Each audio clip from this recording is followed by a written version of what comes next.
been so long since you and I have done this. I know. Hungary was the last time we got to do race. Yes, it was because I've been traveling for quite some time. Let me clean this off, actually. But we are back for Baku. Regularly scheduled programming. Which is so, I don't know how people, when they like travel, like Dev makes those cute videos. I don't have it in me. I never have good Wi-Fi. I'm always like, I need to be in optimal prime conditions to make videos. Like, you can't take me out of my nest and expect me to be able to post. Okay, I feel like, do we want to go through it in terms of order of championship importance, order of your fandom importance, or like sequentially through the Q1, Q2, Q3? Order of real importance, aka how much I personally care. Ferrari masterclass today. Eh? Oh yeah, you know it, baby. So apparently Lewis wanted new tires. Yeah. Like, no, you can get through Q2 anyways. Yep. I will say, I quite enjoy the introduction of the C6 tire because it scrambles the usual tire thinking. Yeah. And completely messes with, who has what? Who the fuck knows? Did Max have new tires? But my thing is like, his Q3 lap. He said a Q3 lap on mediums, but like you only have two mediums for Friday and Saturday. So like, did he set that on used mediums? Did they like stretch out one set of mediums? I have no fucking idea. But that's the kind of thing. I love the C6 tire because it just makes it fun. Yeah, but like that's my problem is that, okay, wait, I need to look at like what the actual allocations are for this weekend, but so it's eight softs, 3 mediums, 2 hards. Pre-weekend, you have to 1 medium and 1 hard is set aside for the race. Right, but is it C4, C5, C6? Yes, yeah, C4, C5, C6. Yeah, they went softest possible because they wanted 2 stop tomorrow. That makes sense, but also it's like I like the C6, but I feel like somehow the mediums have been made a single correct decision on the C6 tire. Yes, no, you are correct. No. Well, let's not blame this on our poor friend, the C6 tire. Ferrari has been fucking up the qualifying tire situation and really just the tire situation in general consistently for a decade. Like they have, what's crazy is they have actually gotten like marginally better in the last 2 years. It's not good. Well, they haven't brought only 3 tires to a pit stop in 3 years, so I will say there has been, I think, a notable improvement pre-Laurent Mekies leaving and post-Laurent Mekies leaving, that rat motherfucker. But I will say, I think that what I was going to say is maybe it'll be better because, like, the C5 is so pushed for a medium because the mediums have been way too good this year. Right, exactly. And that's why the C6 is a good invention. However, but it doesn't work. You need it. Don't be wrong. I love like the jeopardy of the qualifying of it all, but like a soft tire should be able to make it through a quali lap. That's crazy. Yes, but counterpoint, like even in like a C3, C4, C5 weekend, like okay, cool, man. I can do like not even I can do now. I could have done within about 5 weekends of watching the sport, done your quali plan for you. Now at least you've created some jeopardy. You've created a decision point of, C6 or C5, which doesn't feel like anybody knows the answer to. And it's very circumvented because don't forget George in Montreal, similar track to the I would have thought, interestingly though, I would have thought a semi-wet track, Baku, which is like a little bit slower, would be the time for a C6. And I think Sainz, I don't remember what tire Sainz set his lap on. It might have been a medium. I know Lawson set his time on a medium, or on a soft. I think Max was on a soft at the end. So like, but that's the The thing. soft can work, but Lewis was also on a used soft, which I feel like is an important.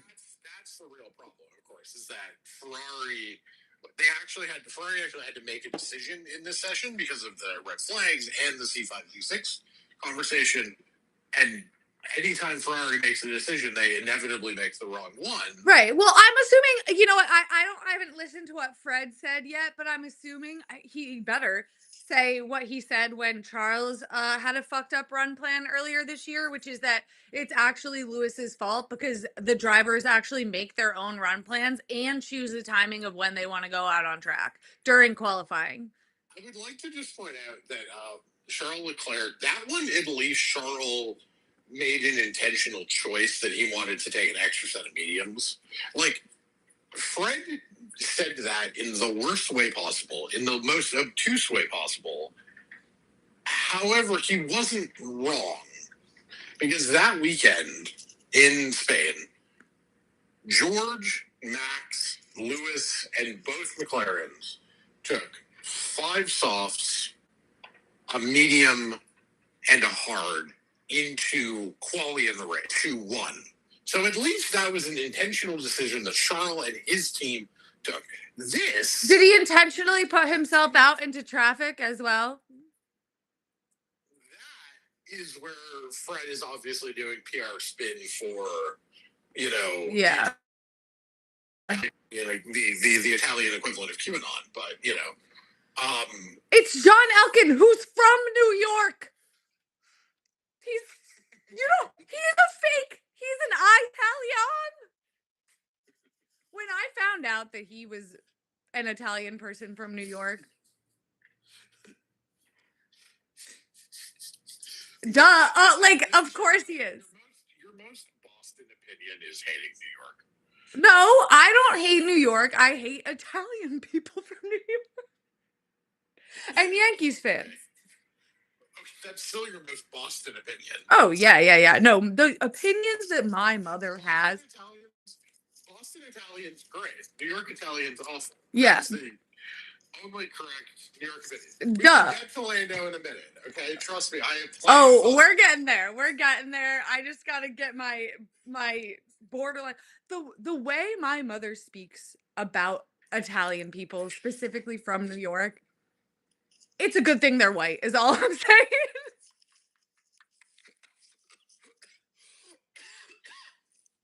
No, I mean, Ferrari disaster class, they didn't seem to know what they were doing at any point in the session. Nope. Like, at least Mercedes, I will say, you know, we'll talk about the actual Mercedes results, but, like, they at least seem to have a plan, right? You know, they gave Antonelli... That is minimum. But, like, no, think about it. Like, they gave Antonelli the quote-unquote, like, safer set of tires. Yeah. Probably the more drivable tires. They gave George the riskier, you know, if they work, you can get pole position. If they don't, okay, you'll finish as well. You know, but, like, you know, more on the edge tires. Like, that's what a good, mature team that knows what they're doing does, right? Yeah. And Antonelli, you know, he's probably getting a penalty for yellow flag infringement in Q1, and we'll see. But, like, leave my boy alone, my sweet, sweet child. He did so well. But no. To be clear, I don't give a shit about that kind of penalty when it comes to assessing a result, right? That's absolutely the kind of result you want to see for Antonelli. You know, especially after, you know, there were rumors that he might get demoted for somebody, or people being like, oh, should we demote him? Like, no. But no, of course not. That's what a mature, good team does. They give the riskier, higher upside, but lower downside tires to George Russell. I would argue that a good team would know what the right choice was.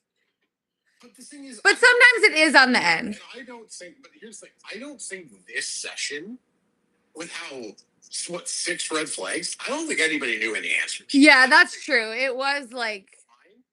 Because the other thing is, no one could run a medium tire for very long in practice. Yeah, because there was like... Because they needed to save the C5s if they wanted them as quali tires. So I actually think that the sort of chopping and changing, I think, is defensible in this. Yeah, no, I agree. You can do anything. You know, these run play. I was trying to figure out like who has new tires and who has used, and then I realized that half of these people, had a half a hot lap on some of these laps. Yeah. Because, there were 3 red flags in Q1.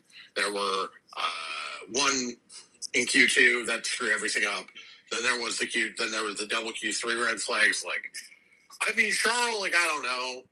He just kind of it was wet. He didn't brake properly. Everybody makes mistakes. Everybody has those days. And I think that when you're driving, I've always this. It backs 2018 paradox, right? The Lewis 2011 paradox. When you have a car that's especially one like this, in Mercedes. right, that we know is twitchy, that we know is on difficult to keep under control, and you're pushing probably harder than you should because your car isn't very good, and you know that there's a good opportunity to get pole because you're good in Baku and it's wet. It's mistakes happen in situations like that. It's mistakes happen in situations like that. Honestly, I don't even really care that much. I'm so detached from this season that honestly, I'm just like, at least I don't have to hear about the fucking pole conversion ratio. Like, genuinely, that's not even cope. I actually think that. So the case I made to you, I think, one time on my podcast was, I'm happier that George pushed quote unquote too hard in Singapore 23, going for a win and crashed instead of just sitting in Lando Norris's DRS and being content to take the podium. And that's firmly how I feel about Charles, which is better that than do what Lando did.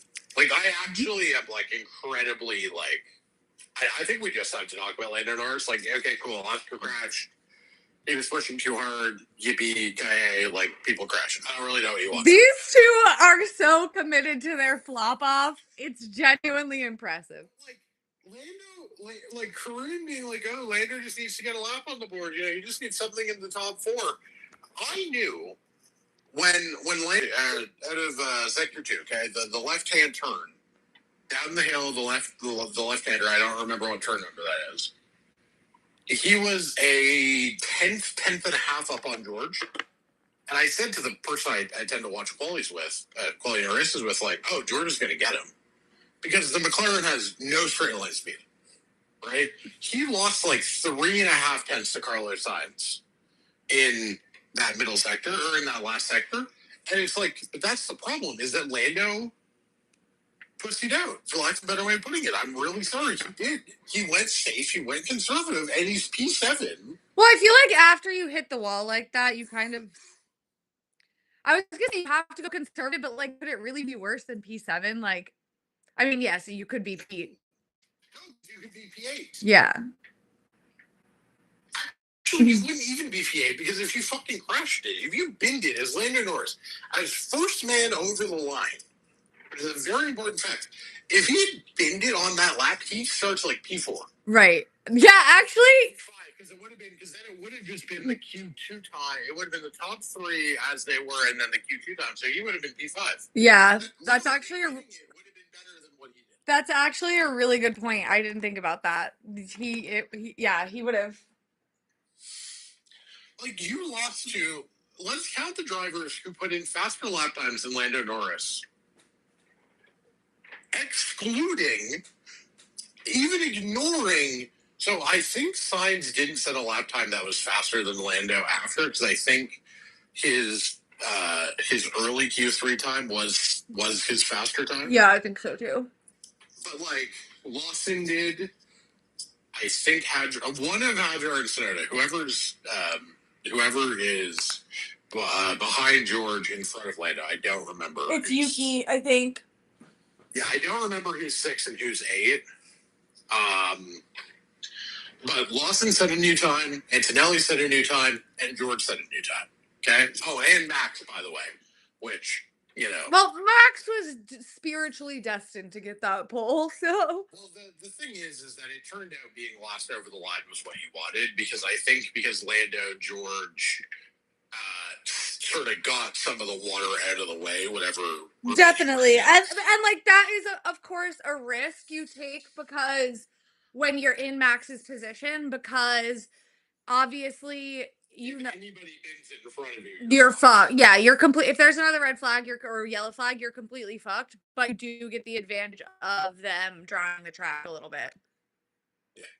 And I think like I don't necessarily have a complaint about putting him out first. I just am like, man, if you want to talk about being a world champion, if you want to talk about being a deserving world champion, right? And you want to talk about deserving it, whatever it is. Your teammate, you know what Oscar Piastri did when his teammate crashed him out, or crashed in qualifying the one time it's happened this year? He put that thing on the front row. Yeah, no, you got to. Well, Lando Norris will never fail to wilt from an occasion, but like yeah. I mean, and the other thing is, of course, the McLaren's slower in a straight line than the Mercedes. Well, they've got two Mercedes in front of them. Slower in a straight line than Carlos Sainz. Carlos Sainz is in front of them. Slower than the Red Bulls in a straight line. Like, are we positive this McLaren is just going to cut through the field?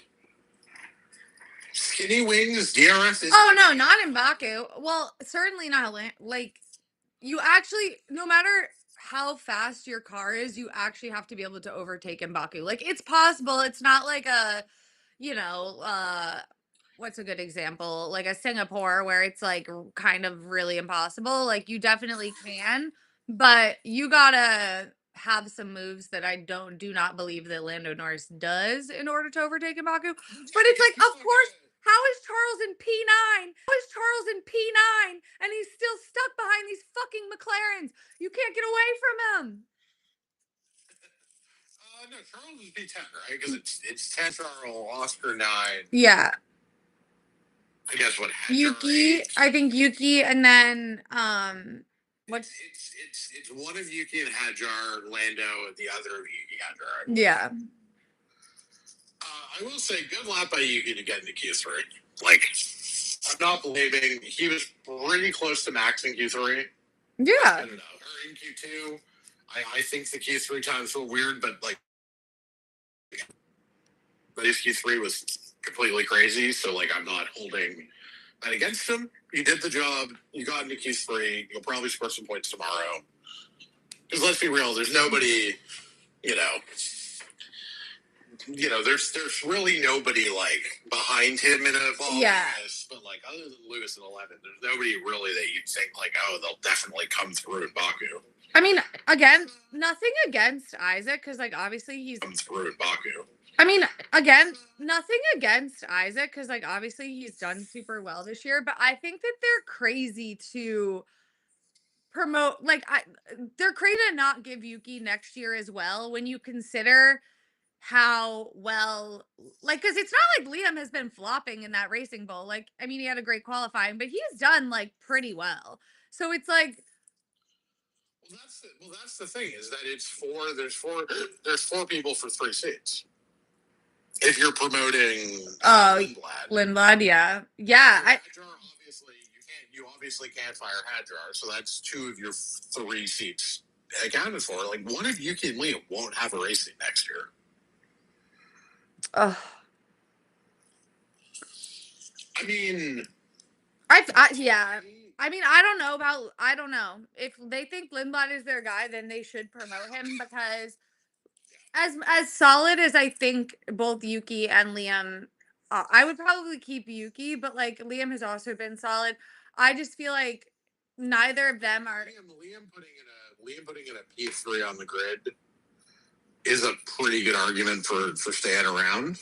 Yeah, I just feel like ultimately, if you do think that Lindblad is like that guy, then you go with him because the goal of the Rebel Driver program is to find the next Max, is to find the next Seb, and like neither Yuki or Liam are that. So like, yeah, I mean Yuki as the Aston reserve next year, or 10, the Max or like the Fernando replacement if they don't land Max makes a certain amount of sense. Yeah, the Honda connection for sure. Oh yeah, I forgot about that. That makes sense. Or they could just fire Lance Stroll, which would solve all of our actual problems. Crazy thoughts. I can't believe that my gay ass is about to say what I'm about to say, because the Saudis just effing buy Aston Martin already. Please, I'm actually begging them. Like, I hate Live Golf. Like, hating the Saudis is my whole brand, but also please. I hate Live Golf. Like, hating the Saudis is my whole brand, but also please God, Saudi Arabia, save us. Who cares? And nobody who is behind these. I'm rooting for like Peter Thiel Corp right now. So we are well beyond the good people to be owning Formula One. Like, good people don't have that much money, except for Nico Rosberg when he buys his team. But even him, like, I'm sorry, there just ain't no way. Please, MBS. If Honda actually can push out Lance Stroll, my next car will be a Honda. I am very loyal to Toyota. I do believe the RAV4 is the greatest car ever made, but yeah, I would also like to say, please fire Lance. Not even Lance. I appeal directly to Lance. Lance, it doesn't seem like you're having a great time. Be a trust fund fuckboy, okay? Live your best life. It doesn't seem like you're having a great time. Be a trust fund fuckboy, okay? Live your best life. It doesn't seem like you're having. If I had that much money, I wouldn't have a job. That's a solemn promise to you. I would not have a fucking job. Why do you have a job? You don't need. It's almost appropriation of poor culture. Why do you have a job? You don't need a job.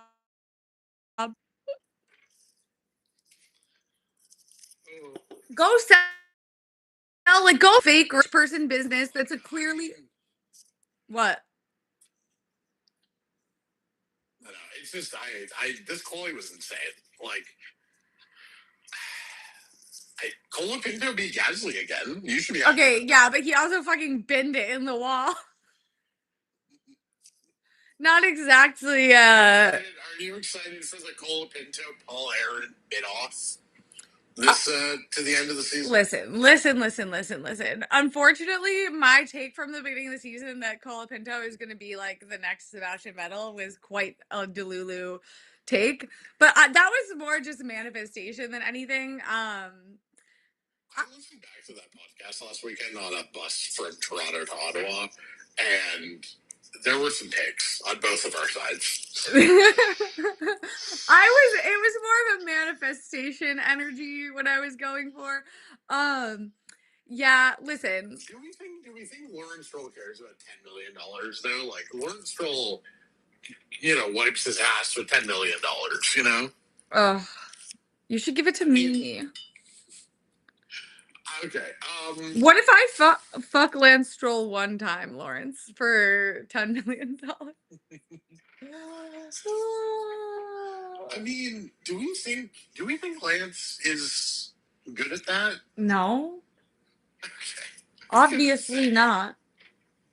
I mean, sorry, but like, come on. Did Fernando? I think Fernando? Did he make you three? No, right? I genuinely couldn't tell you, but I know I don't think he. I know he didn't make Q3, but I couldn't tell you what. I think no, he made. I think he made Q2 because it was like. But I mean, is the Racing Bulls car actually good? Is sort of one of my like most interesting questions right now. I have no idea. Because like they put two cars in Q3 again. Feels like that happens fairly regularly at this point. Yeah. I'm happy for Liam Lawson that he's like, got his career, back on track, right? That like our last, thank you, Alonso P11. That's what I thought, yeah. But like, I'm happy that Liam has got his sort of career back on track. Yeah, I mean, it's sad to watch them flop hard. Like, even as a But I'm also grateful because that driver swap has really proven beyond a shadow of a doubt. It's the car, not the driver. For sure.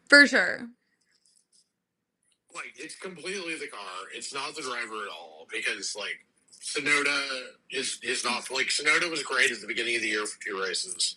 He didn't get the results, I don't think, because Wait, what's the drama with Liam Lawson's girlfriend? I think she's a Trump supporter. Oh, from New Zealand? No, isn't he dating an American? Oh, okay. I mean, not that that's better, but like, I was like, what? Maybe I'm missing. Maybe there's something else specifically, but I mean, he's always in California. Like, he spent basically his entire summer breaking. Never forget when I went to Iceland and people kept coming up to me and being like, yes, like we love Donald Trump. And I'm like at a club surrounded by men. So I'm like, okay. I don't know what about me is giving that you think that this is a good space to share that information. Like, I guess just that I'm American, but I'm like, American, well, white women, betray the sisterhoods. Yeah, but that only like 38% of us, which isn't good, but I'm just saying. And I am a college educated white woman. I would just like to say, update my demographic. We were pro Kamala. Yeah, but you weren't pro Hillary. 53% of white women voted for Trump. Well, did she consider not being such an unlikable cunt? But stop nominating women. This is my most problematic. Oh, is she from Newport Beach? Oh, God, no. Oh, okay. Well, of course she's a Trump supporter. Oh, shout out Jensen Button's. Shout out Jensen Button's wife. We give Jensen Button the. Nobody in this world has benefited from pretty privilege more than Jensen Button, and I say that as someone who like speaks pretty exclusively positively about Jensen Button, but like. I know what you are, Jensen Button. Pretty privilege and British bias is a startling combination. Forget his Trump supporter flight attendant harassing wife. Well, first of all, the funniest thing ever was her most recent social media tirade was that she's my favorite follow on Instagram stories, by the way. Everyone, if you're not following Brittany Button on Instagram stories, you are not living. But so her latest tirade is that, okay, you know those Louis Vuitton like suitcases? Yeah. Okay, first of all, I would like to say that this is a take I've always had, that I think that if you have designer luggage, you deserve to be robbed. But also, they leave these Louis Vuitton luggage cases just on the street in London. And somebody just like walks by and takes one because you left a designer luggage on the street. And she posts the security footage. First of all, I'm like, how do you even get that?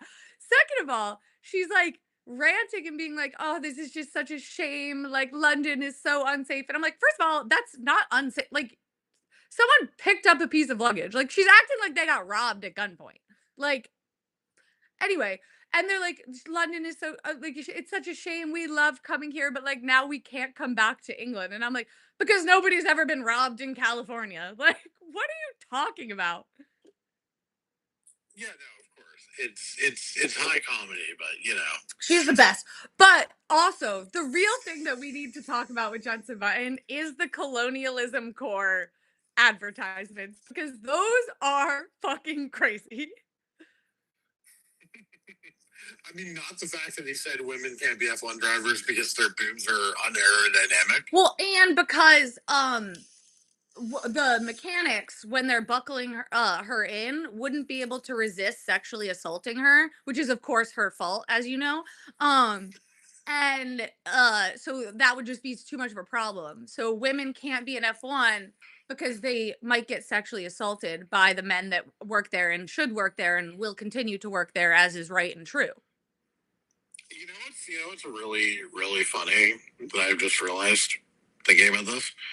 You know what we're getting? What we're getting next week, right? What? Or next? Oh no, not next week. I forgot Singapore's in the middle. No, we are pretty close to the return of the Jensen Danica pairing for Coda. Oh, I can't, like, get her away from me. Everything sucks so bad already. Why do I have to deal with Dan? Go be on Fox News, where you belong. Honestly, she'd be an improvement over some of the people on Fox these days.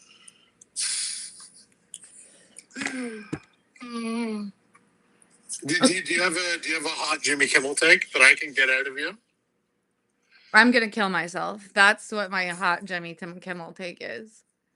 So, No, I can't because I'm trying not to get fired. I just made like 8 videos about Peter Thiel yesterday. I'm like, I shouldn't be doing this, but so if you want some fun qualifying facts, I just pulled it up. So it's Yuki in 6, Hajar in 8. I've clarified this point now. oh, okay. Would you like the definitive list of people who went faster in Q2 than they did, or who went faster in Q3 than they did in Q2? Was it just Max? Max Verstappen, Carlos Sainz. That's it. That's it. Well, yeah, it did start raining and then Charles binned it, so. Like, Sainz is 0.08 of a second faster. Max is 10th and a half faster. Lawson just under 0.2 slower. He 2.5. George a full like 5.5 slower, which is actually no, that's 6 slower. You know, it really Lando over 0.8 slower for Lando Norris, nearly 8.5. Okay, that's crazy. But he did hit the wall, to be fair. No, because it's your fault that you hit the wall. Well, yeah, actually, you know what? That's a good point. Excellent point. It is your fault that you hit the wall. Lance 9.5 slower between Q2 and Q3. Lance is so Lance. You know what? But Lance was in Q3? No, Q2. Oh, okay. I was like, wait a minute. 2 times. If Lance's Q1 time would have been good enough for 12th on the grid, but he went essentially whole ass second slower at the end of Q2 than he did at the end of Q1. Unfortunate for. What are we doing here, Lance? So what are we doing here? Like, genuinely. Here's a fun one. Lewis slower in Q1 than slower in Q2 than in Q1. His Q1 would have got him through. Well, maybe if they did, like, they also put him out on used softs.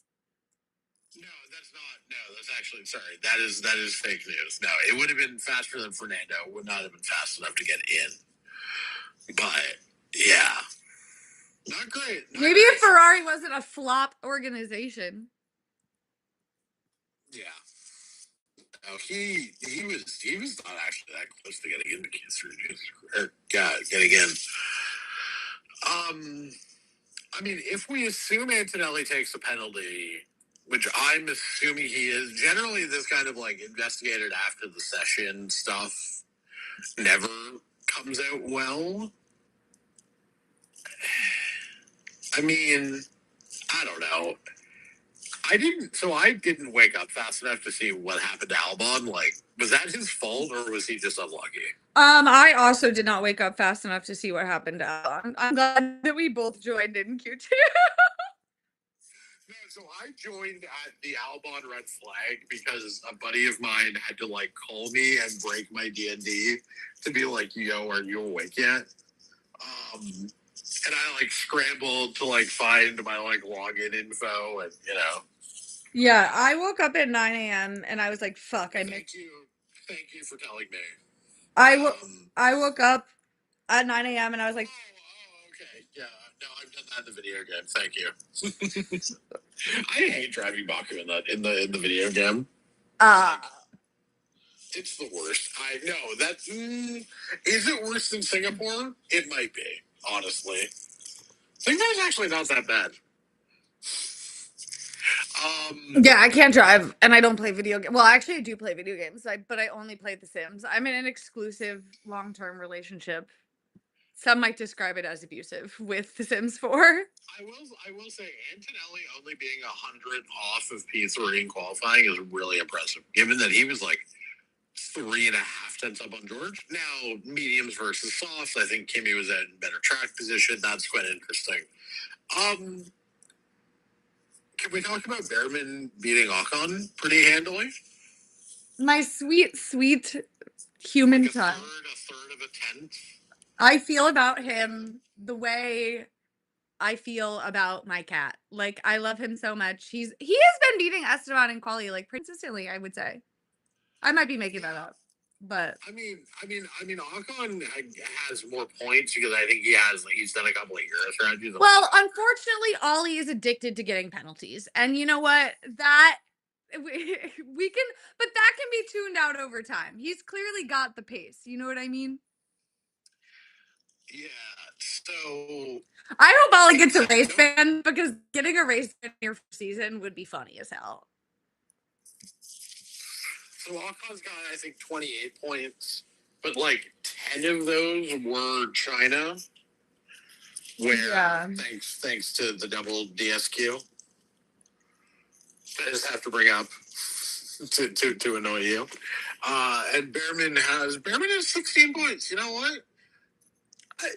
I mean, Bortoletto has more points than the fact that I'm sorry, just circling back to China for a second. The fact that Fred tried to use that as an example of like, oh, see, like we do have a race winning car. It's just that the drivers can't. You have a race winning car when you cheat. Right. When it was like indicative, like when that was like very indicative of like all of their problems and like the fundamental flaw with this car that will like literally never be solved. It's poetic. It's poetic. And also the fact China has informed everything that has happened after it. right. And the fact that he tried to be like, this is great. On track moment that makes no sense. Like the reason that everybody was kind of able to figure out what happened in Hungary as quickly as we were was because we know the ride height is a problem. So and also it was like, oh, they definitely upped the tire pressure. The way that that makes sense because of China. The way that the look Fosi after that, and I identify as a look Fosi, but the way the look Fosi after that were like, George should shut his stupid cunt mouth. He doesn't know what he's talking about. Like, keep his like nose in his own business. Like, first of all, he's answering a question that was asked of him in an interview. Regardless of whether he's right or wrong, you need to fucking chill. Number two, he was right the whole time, even before we like actually knew. Like the next weekend, I was like, he is 100% correct. Like, I don't. Yeah, of course he was. And by the way, that was the whole, like, that was the thing. I was honestly surprised because it's like, Charles fans should be like, oh, yes, thank you. Finally, somebody is. No, but they have Ferrari psychosis. Like, I genuinely, the only thing I have ever witnessed with my own two eyes that is comparable to this is like Bible thumping Jesus freaks from like this, not even Catholics. It's like, it's just sometimes the Ferrari people, I genuinely don't understand how one reaches that level of cognitive dissonance. Like, it genuinely blows my mind. But yeah, that was the other thing. It's not like George and Charles worked beside each other on track. George was sitting on his gearbox for like 7 fucking laps. Yeah. And by the way, George was able to pass him knowing Charles, when the car was running lower in the first stint, was nowhere close to as fast. Like, George would know better than anybody. And also, George is just the guy, like, the thing about that George quote that was most revealing wasn't even like, oh, the Ferrari stuff in specific. Was just like, oh, so that is just what F1 teams do. When they get out of the car, they just fully gossip about. Yeah, well, and also like the ride height thing's been a problem since China. We have been talking about Ferrari's ride height. This isn't like he didn't like uncover something new and fresh. Like this has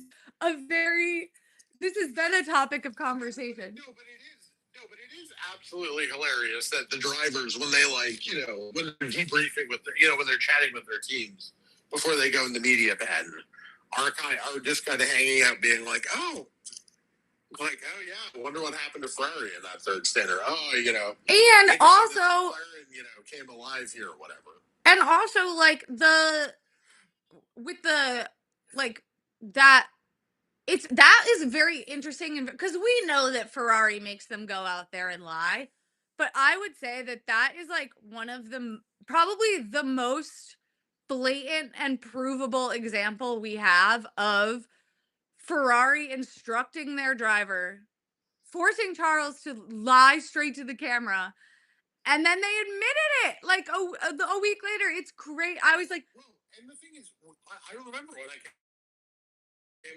was lying because like he was asked about a different thing than what than the lie that he was told to say. right. And also, if you his comments at like lap 25 ish, right, and if you listen to that he was asked about. yeah, he was like, "Oh, lap 40, I picked up damage." You didn't pick up fucking damage. You're lying about that, anyways. But that's also completely irrelevant to what the you're conversation the question you were asked. right, and also in his little radio tirade, he was like, "We talked about this before the race. Like, we agreed on something else. You can't just change it without telling me." You wouldn't be talking about picking up damage before the race. Like, that just makes no like. That's not. Why would you be talking? And also, on the radio, when they were having that back and forth, there was no talk of damage whatsoever, which is something they talk about on the radio all the time. And again, you were addressing something that was discussed. Because people generally preempt.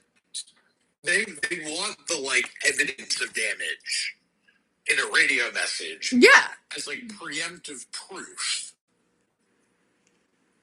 You know, these people are masters of spin. You know, where was it? It was Spa, I think, where George didn't get out of Q2 in sprint quali on Friday. And he like instantly is in front of the cameras before the end of, before Q3 even begins. He's in front of the camera saying, "We picked up damage. Yeah. Antonelli spun in the gravel." You know, so that everybody watching the broadcast could say, "Hey, not George's fault." Yeah. It's also no, it is weird to lie about. And the thing is, it's like not even a good lie because it doesn't make logical. I think Ferrari, and I've thought this for a couple of years now, they're not used to us having like the radios still. Like they think that we're dumb. They earlier this year, I think maybe it was also Spa. I'm not 100% sure. But when Lewis made a really good pit and they were gonna pit him for mediums, and he was like, "No, fucking put me on soft." Also, he was the one who was like, "No, I'm pitting, and you're putting me on softs." And then yes, and Fred gets out in front of the camera and is like, "Yeah, that was a team decision. Put Lewis on softs." But fully being like, "That was not Lewis's decision. That was a team strategy call." And it's like, we have the radio. Like, this is just it's not even a good lie. Whereas Mercedes, are extremely cognizant of the fact that there is a radio, and Toto will use it very well to his advantage. We've talked about this before, but 2022 Imola, when he comes on the radio, just as sorry, Lewis, this car's a bit of a shitbox at the moment, right? Yeah. Lewis Hamilton is on his in lap, like to the grid again, right? Or to the pit lane. He could have Toto Wolff could have just been waiting at Parc Ferme and said that to Lewis Hamilton. Yeah. Person to person. 90 seconds later. Yeah. But Toto said that to Lewis over the radio so that Crofty and Brindle would then talk about it as they're waiting for the podium to happen. Yeah. So that the millions of fans would hear Toto own that that is the team's fault in an attempt to inoculate Lewis from the responsibility, from the blame, and let's be real, the abuse that he was going to face. Yeah. And that is what a team that understands the value of radio does. No, Ferrari, well, and yeah, Ferrari just aren't, they're so used to their gaslight gatekeep girl boss routine that but to be fair, it has always worked. But I do think they're kind of running out of, it is interesting, when you consider the grand Ferrari narrative in that it's always the driver's fault, the team. Charles is an interesting case study because unlike the rest of the Ferrari champions who who suck and it's their fault, those are people they always brought in existing champions, right? So like these are people that like the fans have rooted against before, and then of course they'll adopt them once they become in, but like the loyalty is always. But Charles was raised as a part of Ferrari, so I think that that's a very different like psychological balance, if that makes sense, in terms of like is their little song and dance gonna work? Now I think it is, because I think Charles, no offense, he can't be out there lying for the team. Like he has the self-preservation, like comms instincts of those fucking turtles that sit in the middle of I-95. Like there's no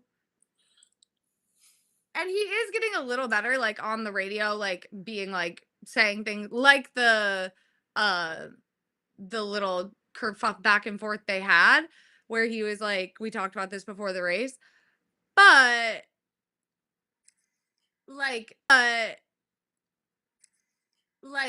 don't know. But the thing is, if you're gonna go and then lie in the presser and do it badly, like that's not a solution to anything. That's just a band-aid over your problems. Right. Right. Oh no. I think I lost you. Oh, you're back. You're back. Yeah. No, the much more interesting thing is the engine problem of this week, which is doesn't look like the Ferrari engine's that good. You excited for that for 26? We don't know. We have Total Up out here spreading lies. Yeah. No, that's why the people who would be in position to get all the credit left. Yeah. No. Before they can be blamed. Yeah, definitely. Yeah. No, I mean, there is no good, like that them leaving is bad. And if you are trying to, there's no spin zone there. Like there just isn't. And there are many people trying to create a spin zone. But it's unfortunately a valiant effort, but it is unfortunately unspinnable, yeah. Yeah. I mean, I think we just have to talk about McLaren like 7th and 9th. It's just plainly unacceptable, right? Yeah. And Oscar, where did Oscar bid at? Same place Charles did. Really? Jesus Christ. That's just unacceptable, man. Just cut the corner. I want you to think about cut the corner and just live to fight another lap. I want you to think about the 2021 championship fight and how Lewis's mistake in Hungary is such a big deal because it's the only like true blunder that either of them made that entire season. And now I want you to think. Do you mean Baku? Yeah, sorry, Baku. When Mark Rubber screeched iconically. I hate to hand it to him, but that maybe is the funniest piece of commentary that anyone has ever done. And like, it does suck that I have to admit that that's Mark Webber, but like, he's real. That was real for that one. It's incredible work. That's exactly how I reacted to that moment.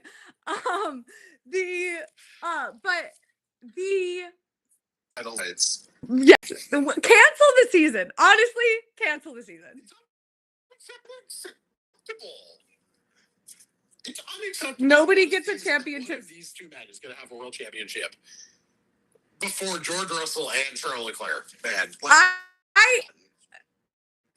I still think there's a way that Max. That's not as good, man. I still think there's a way Max does it, and I know that that's crazy town behavior, but I just can't see it. He's definitely winning tomorrow, right? Yeah. Like, there's no way anybody's beating him. You think Oscar Piastri and Lando Norris are gonna make their way through the field? Okay. Oh no, I actually think if you're ranking this by odds of winning, and to be clear, I do not think this person has a good chance of winning. I think George Russell has a way better chance of winning than either player. Yeah.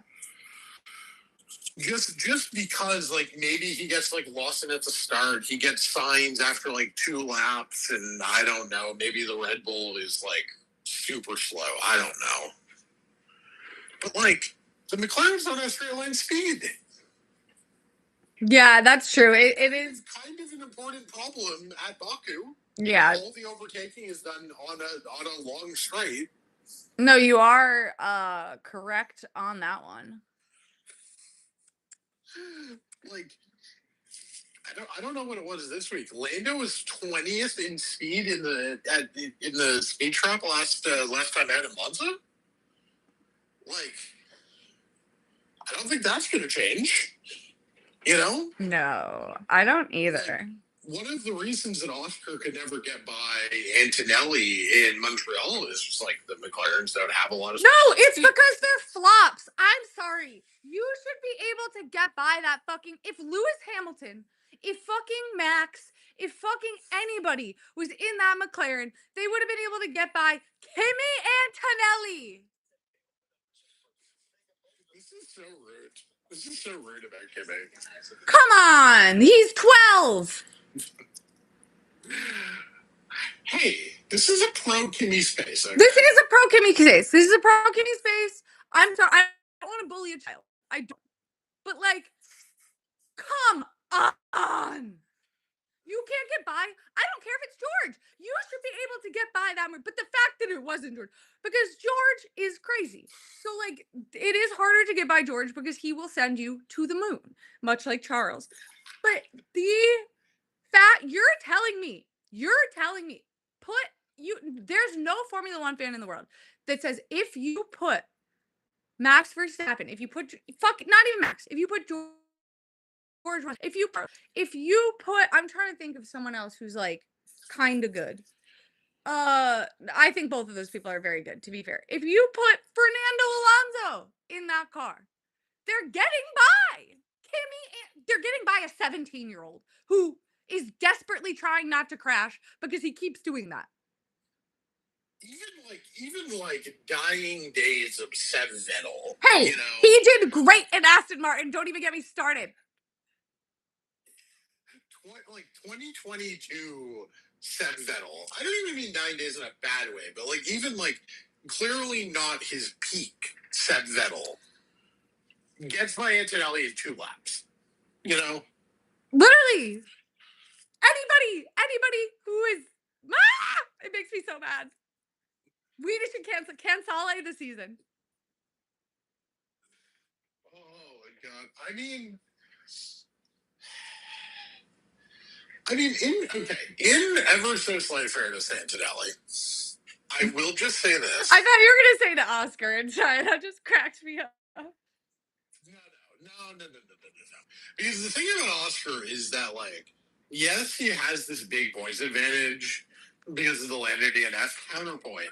14 of the 18 points that he gained through the Lando DNF in Zandvoort, he lost by not understanding how to do a safety car restart properly. So, like, you know, like Corinne was like, "Oh, when was the last time we saw Oscar make a mistake like that? He forgot how to do a safety car restart properly." Yeah. Why are you just acting like that's like a fake thing that happened? Oh, this is the worst. Is this the worst? He fucked up a safety car restart badly enough that like 14th on the grid was like, "Yo, what the fuck happened?" Is this worst championship fight where both of the people are alive? I mean, because never forget. Serious question I don't know the answer to. Who even came second in 2009? Seb. Because, like, 2009 is like a fake championship fight. Hey. Because Jensen wins, like, what, 6 of the first 8 races? That is my problematic hot British man. But like, he just, like, but he wins a bunch of races at the start because of the double diffuser. Yeah, and then Red Bull else that builds a double diffuser and then brought his garbage. But, like, they just spread all the wins around everybody else. Well, Red Bull kind of figures it out toward the end. And Seb is like, both Mark and Seb win races at the end, so like. Yeah, but I will Seb win races at the end, so like. Yeah, but I will say Seb also makes some fairly catastrophic mistakes toward the beginning and middle of that season where like if he had not done that, it might have been like an actual championship fight. But like 09 doesn't really count because like at no point was Jensen equivalent in an equivalent or close enough. No, yeah, I wouldn't consider to his teammates or to his championship rivals because he's either significantly faster than them at the beginning or significantly slower than them at the end. Yeah, and at the end, I wouldn't consider that a true championship fight. Like, first of all, because of what you said, like, it was like a technical thing. But also, like, yeah, toward the end, even when, like, there could have been more of a fight, Jensen was so rightly, smartly in the mode of, I need to just max. He was max at the end of last year, where he's like, I just need to maximize points every single weekend. Just finish every race.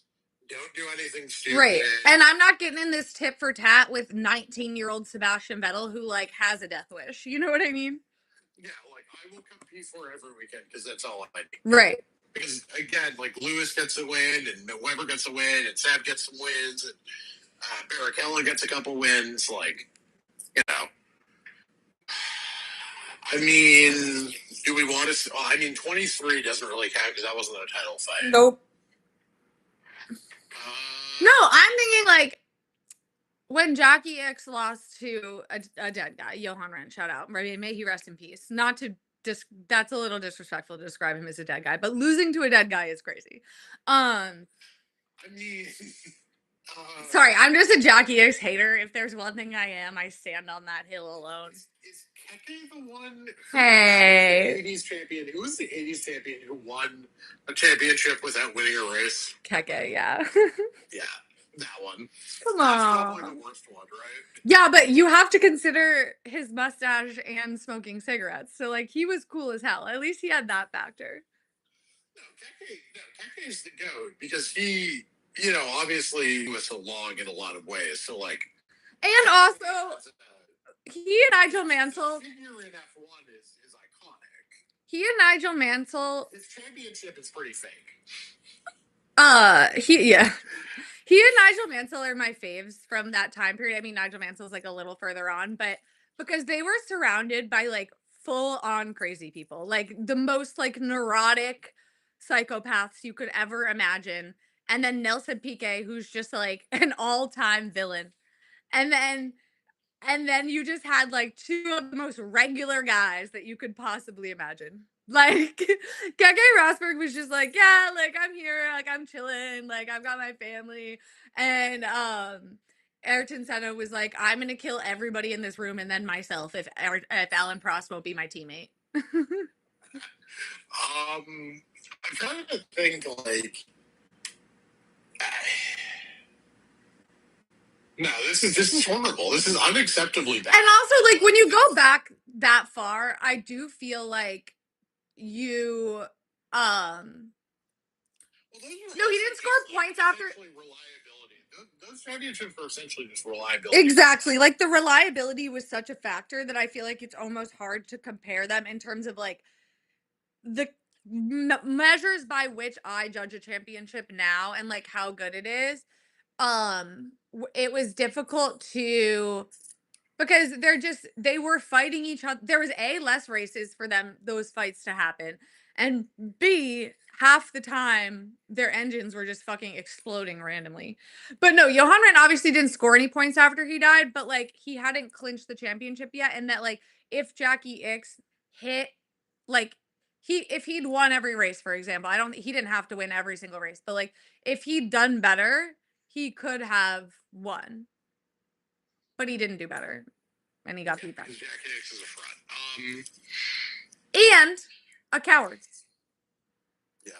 I mean, I'm trying to think of like a comp for this. Like,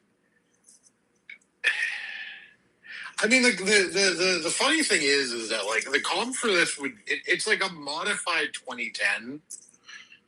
In that, like, you know, 2010 was so fun. There were 4 teams. Let me finish. The closest I can come up with is a modified 2010, but like 2010 without any of the stuff that made 2010 fun, right? Because you've got a former champion in like a sort of team on the decline in Fernando or Max and Fernando. You've got this upstart sort of duo of an Aussie, an Aussie and a European, battling. Yeah, and that was really when like you have Mark Webber like fully. The best part is that like everything was fine and dandy. Him and Seb were getting along swimmingly. They were buying matching Porsches. Seb getting the white one. I know what you are. The and everything was great. And then you just slowly see Sebastian Vettel fully break Mark Webber's brain. Like that's when, like the second half of 2010. The thing is that like it's not as fun because 2010 has the lore is better about 2010. B, Fernando was actually in that championship, like should have won that championship, whereas Max is not really a participant in this. Yeah. And three, and this is the crucial bit of it, Lando Norris is not Sebastian Vettel. Are simply like Rizless versions of Seb and Mark, right? Don't you dare compare Lando Norris. I see the vision. I do see the vision. No, it's the closest one we have that actually, because like no. It's the closest thing we have. I mean, like the real answer is this is just like the world's most Rizless Mercedes, right? Like no, because at least Mercedes, first of all, they're both hot, huge, and second of all, the Mercedes is like their relationship with each other is like eminently fascinating, but also like Toto's relationship with both of with Nico is super interesting. Like you have the Nick. That's the other problem with this stuff is that like I don't like Zach Brown and Andrea Stella as like the team protagonists. Well, you know how I feel about Andrea Stella. Like okay. Not to like do apologia for like a very eminently obviously terrible person. Unfortunately, Christian Horner simply was a compelling motorsport. I know. No, it sucks that he ended up being like a real life monster because he was a great villain. You know what I mean? Like he was a great character in the show that he is. Yeah, and him and Toto's like weird psychosexual obsession with each other was fun to watch. So like I've said it before, I'll say it again 1,000 times, but like Horner just spending the Renault engineers as essentially co-third chair of the broadcasts and just like straight up doing other team strategies. And also, I also just on Sky, like whatever rewatch the 2017 season, and he just like hops on and just like 4 good minutes of like, oh, if I were Ferrari, I'd definitely pit Seb early. Or I'm dealing with Timmy, Raikkonen, and then I'd like slide him in there, and then that'll force Mercedes to do this, and then Seb will get that. And it's like, you have your own race to run, but also you're 20 seconds behind. It's also so funny to those. You're also 20 seconds ahead. Yeah. You are going to come 5 and 6. Who gives a shit? It's also It's the funniest stuff. It's also so funny because like during those, like when you imagine, like, because I visually know where he's like, if I'm just like imagining Adrian Newey on the pit wall next to him, pissed as hell because Christian Horner has saddled him with this fucking engine and it's making him look bad. And you got this fucking asshole next to you being like, basically taking like a personal call, being like, yeah, like I think I would actually pit Seb here. Like, I don't know. Hilarious. That's a hilarious situation. It is on. To answer Laser Jock's question, the really funny thing is, Oscar is Rizla Seb. Like, oh no, see, I think completely the opposite. Like, people want to make Oscar into the Mark Webber regen because, like, Australia, No, he's also kind of like they're both. I will say, I think Lando is a better Seb comp, not because of because he's the golden boy. He came up through. No, because Lando is Mark Webber. No, Lando is Mark Webber. They're overqualified, top-tier midfield drivers, but they are simply not good enough to command a top team. I actually think that is, and this is going to sound crazy, too mean to Mark Webber. Like, I think that Oscar is ruthless Mark Webber in that, just like personality wise, they're both kind of like just a guy. And Lando, like, he has like he's like McLaren's guy, right? In the way that Seb came from the Rebel Driver program. And also, like, again, like, I personally think it's very different because I find Sebastian Vettel funny and charming, and I don't find Lando Norris funny and charming, but they're both brats. In there longer, expect preferential treatment, get usurped by the golden boy coming underneath them, who goes and wins the championship. Yeah. No, I mean, listen, I've always said, like, Oscar is, I'm just saying, like, in terms of sheer, like, personality / like who they are as a figure in Formula One at this moment in time. No, because the thing, Lando Norris is the Matt Castle of human beings. Okay, Castle of human beings. Okay.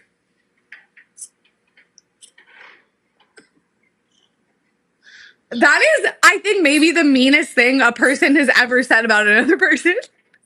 He's an overqualified. Come on, Matt Castle. In the way that Matt Castle was an overqualified backup. But Lando is he's underqualified to be a top team one. He simply is. The Matt Castle of people. That is, first of all, poor Matt Castle just minding his own business, getting dragged into this. Second of all, that's crazy. That's a crazy pull.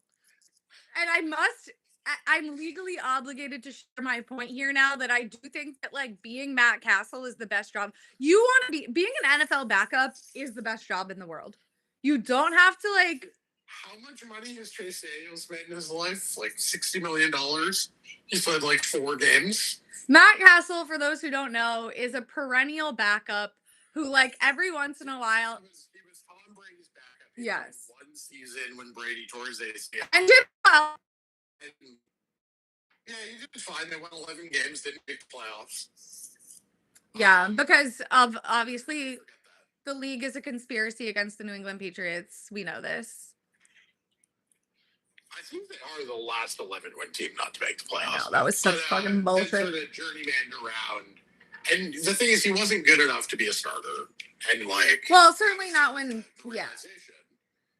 But he was too good to be a backup, and he wasn't good enough to be a starter. Right. That's Lando Norris. Yeah. Lando and Carlos Sainz are the same person to me. Like, they're just like they're great. No, that I agree with. I feel like Matt Castle might be a little mean. That might be a little mean to our boy Lando. Garoppolo, is that better? Yes. Is it only better because you also want to fuck Jimmy Garoppolo like I do?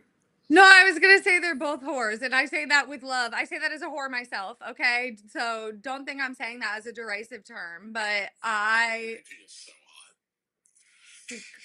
Okay, thoughts on Lando Norris's British Vogue cover? I mean, there were easier ways to come out if you wanted to. Okay, just because, no, stop saying that. We need to encourage straight men to wear crop tops. Wearing crop tops is not gay. Please, men, start wearing crop tops again. It's just like. Well, I would say the Mariah Carey Pride shirt.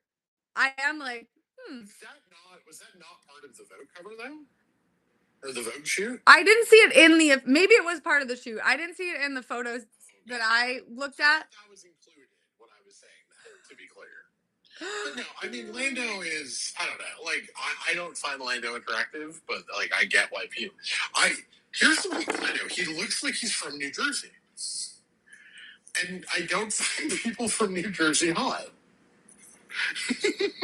You are crushing it with the incredibly specific insults today, because why is that? But also, he looks like a random side character who shows up for 3 episodes.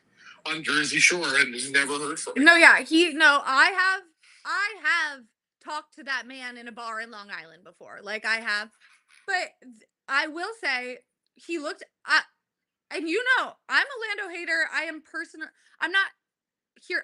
Whether or not someone is attractive is like an incredibly subjective and personal opinion.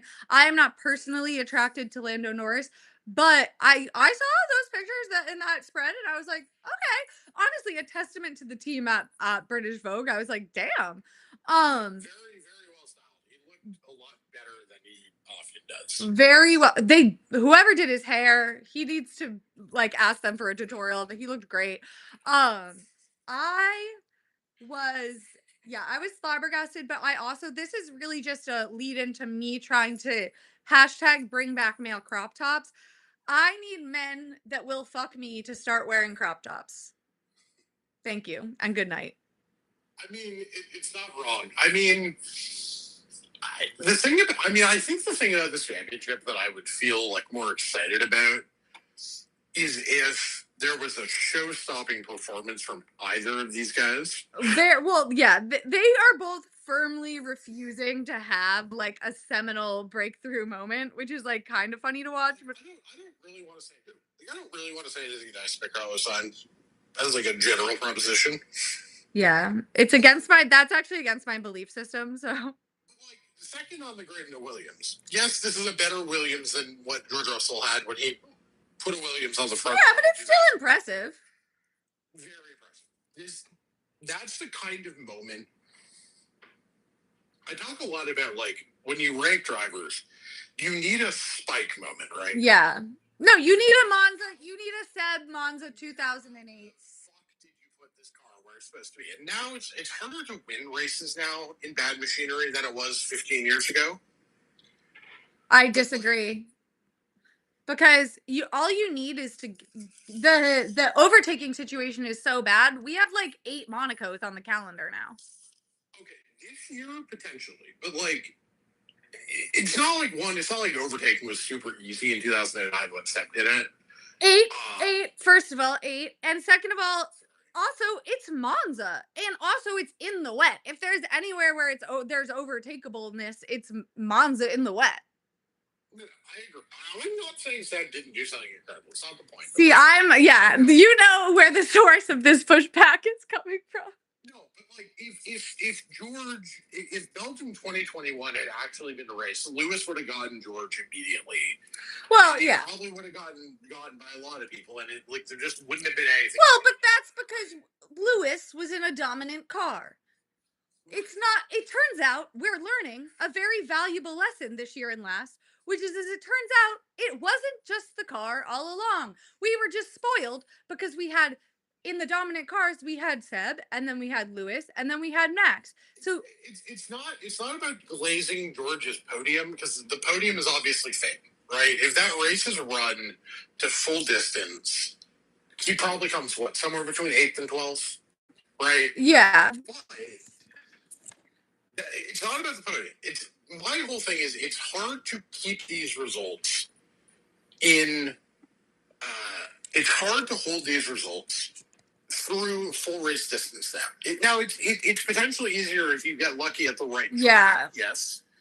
But I look for these like spike qualifying moments, or these like really impressive moments, and neither of these McLarens have produced one. Sainz produced one today. Liam Lawson produced one today. Antonelli sprint pole in Miami was a spike. Yeah. And is it one moment? Sure, of course. You would like more, but hey, 4th and then second, I don't know if a pole counts. I'm gonna need to see you do something. You would like more, but hey, 4th and then second, I don't know if a pole counts. I'm gonna need to see you do something in the race. Like I would argue that Isaac podium, even though he only got it because his engine blew up. Isaac, he still qualified P4. Isaac podium. Sure, but like I'm just saying, I need spike moments, and neither of these McLarens are doing anything that they shouldn't fucking do. Okay, the car is fast enough to deserve a 1-2 essentially everywhere. And like I listened to like the Madden Tommy like P1, P1 to 10, and it's like every week it's just like, well, they won the race and the fastest car 9, and I'm like, how the fuck is winning the race in the fastest car an accomplishment? Like, because yeah, but you can't punish them for having a fastest car. It means you should win. Yeah, of course he would. Max would smoke on McLaren. Yeah, but you can't punish them for having the fastest. Well, but I think you can't punish them for having the fastest car if they don't like make a mistake.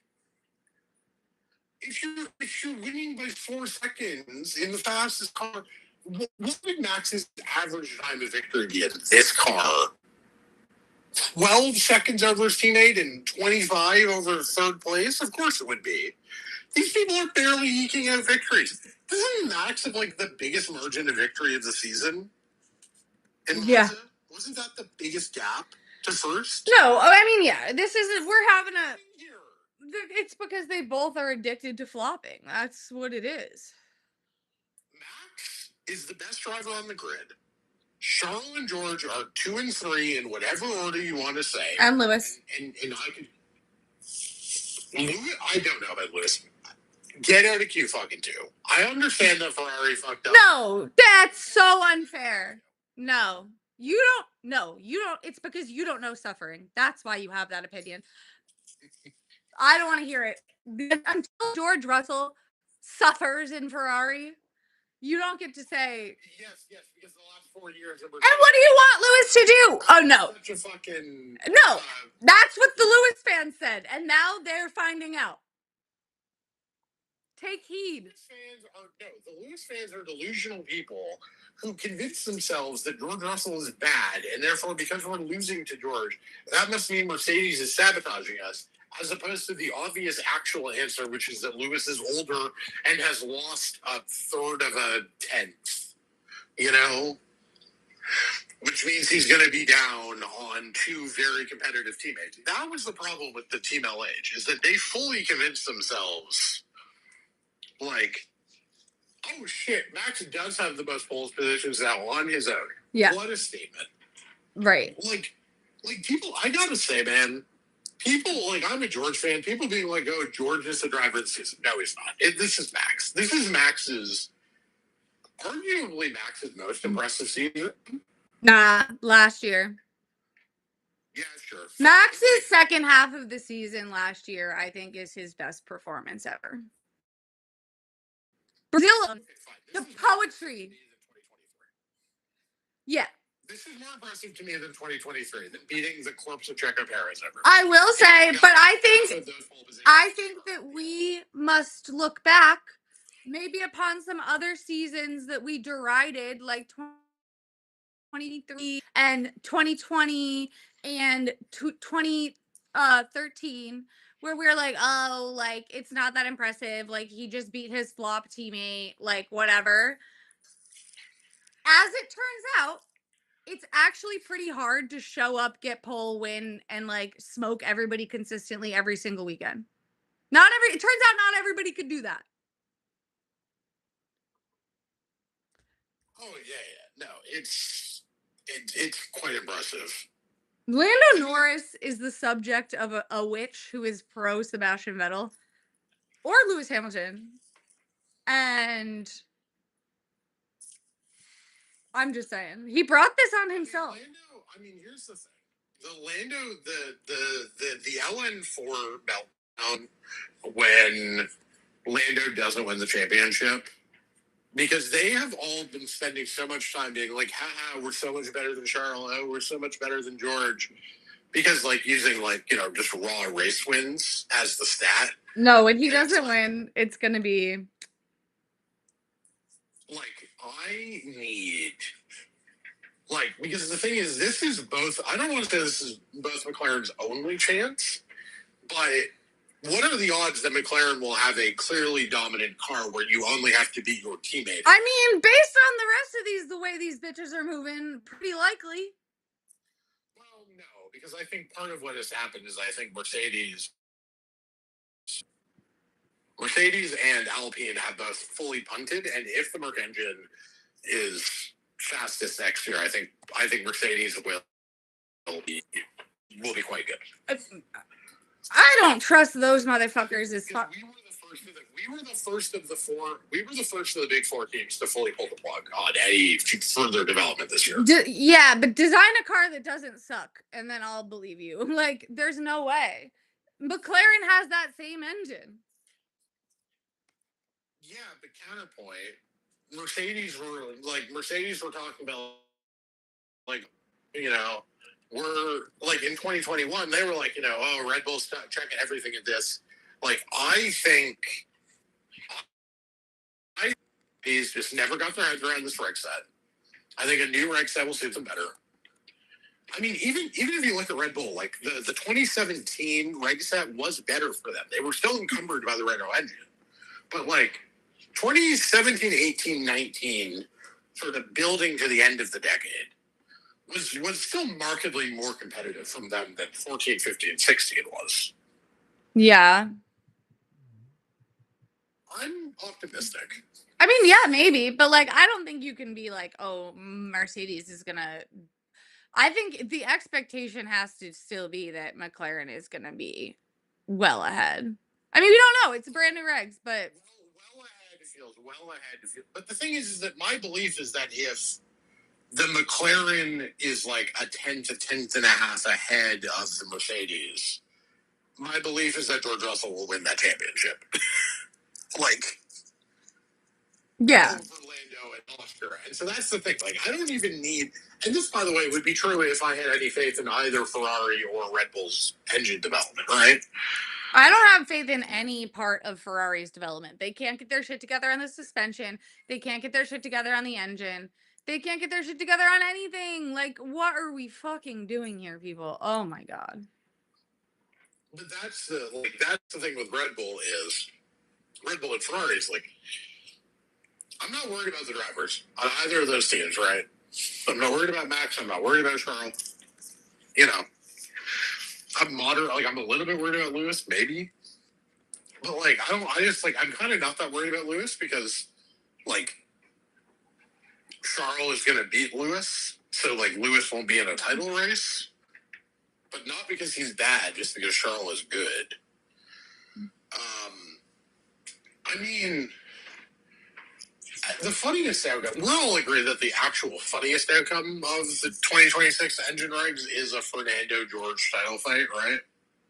No, I don't think that. Why would anyone think such a horrible, horrible thing? Because it would be funny, because it would be your personal torture chamber. No, I mean, no, my personal torture chamber would be like a Lando Fernando title fight. George is fine. I like George. He's not a true fave, but I like him well enough. Yeah, but here's the thing. You would have to see Charles fans just unrelentingly shitting on George. Yeah, I would get canceled. You in an awkward position? Yeah, I would get canceled. Because also, I hate when the Lichfosi. But here's the thing. You have to deal with me in a title fight. Because here's the thing, CJ. I love you deeply. You have not experienced me at, like, peak sports psychosis. And I don't know, how many, if George is in the title fight next year, how quickly do you think I get uninvited from these lives?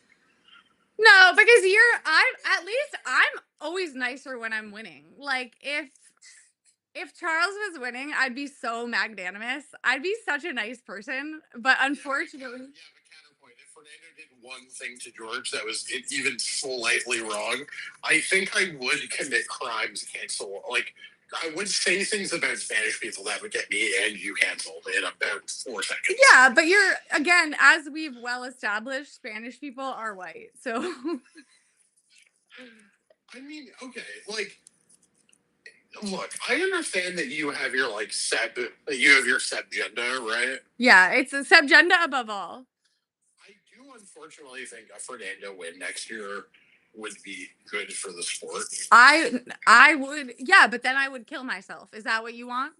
Is that what you want? Obviously not. Don't say that. Don't even. No, it's going to take Adrian Newey. He's not a miracle worker. It's not going to happen overnight. I'm just saying, a Fernando win would be cool, okay? No! Imagine if Fernando won at Brazil. That defies. That is unnatural. You're going against God. He is under. No, that's not Fernando's existence. Fernando's existence is pain and suffering.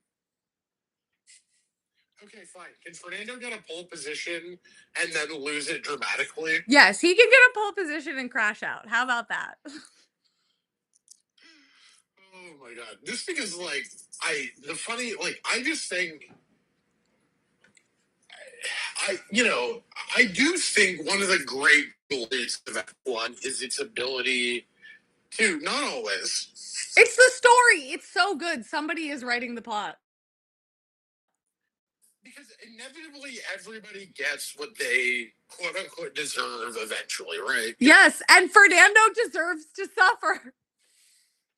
So, like, Lewis will win a race at Ferrari, okay? Yes. You know? Yes.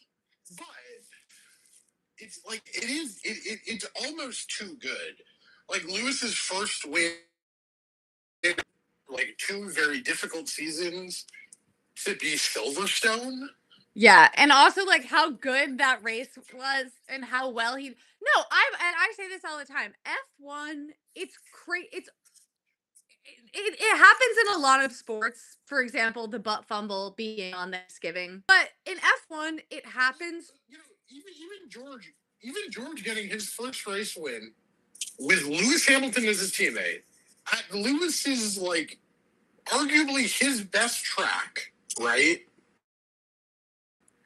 Yeah, I got it. Lewis in that final stint. Like, come on, like, yeah, like. No, it's the ability of F1. You know, Monaco 2024. You know, building all of this like. He's cursed to Monaco. He's cursed to Monaco. Brazil. You know. Brazil. Yeah.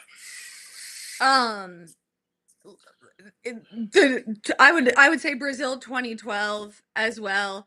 Like you have the McLarens out front like duking it out for nothing because that car just wasn't quite there to win a championship, which is like so emblematic of Jensen and Lewis's entire time as teammates. You have Fernando like winning and then like or being in second and then like spinning off. Nico getting one championship. Yeah. Right? Like finally getting one and retiring is iconic. You know, Lewis Lewis has, the 3 championships that Lewis has lost being to Nico Rosberg, Fernando Alonso, and Max Verstappen. Like championships that he was seriously competitive for. You know, that's really funny, right? Yeah. No, it always works out the way it's supposed to. That's why this championship fight is so distressing. It feels like something is misaligned with the planets. Oh no, I've lost you, I think. Oh, you're back. You're back. You're back. No.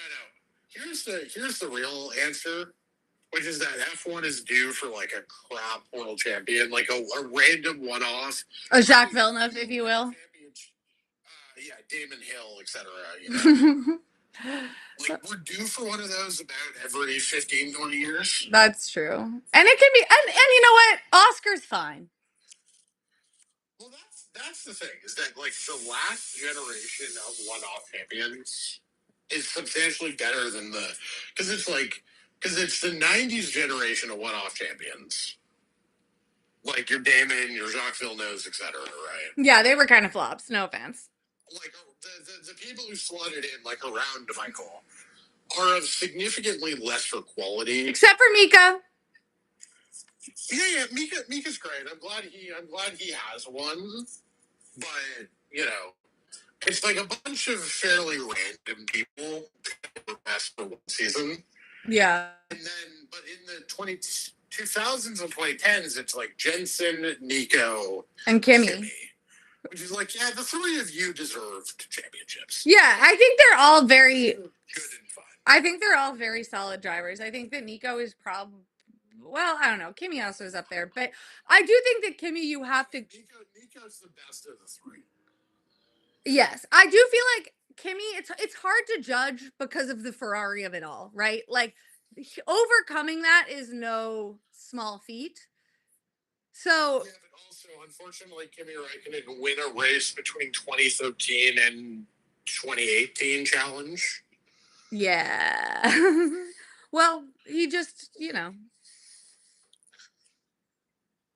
I think you want to know my real take? with any amount of consistent reliability. I think he didn't really give a fuck anymore, if I'm honest. I mean, he was content to just kind of hang out and drive fast cars fastly. Yeah. Is good enough. Yeah. I mean, the funny thing about Lotus is that like F1 history makes a lot more sense if you just treat Lotus as continuity Renault. Yeah. Right.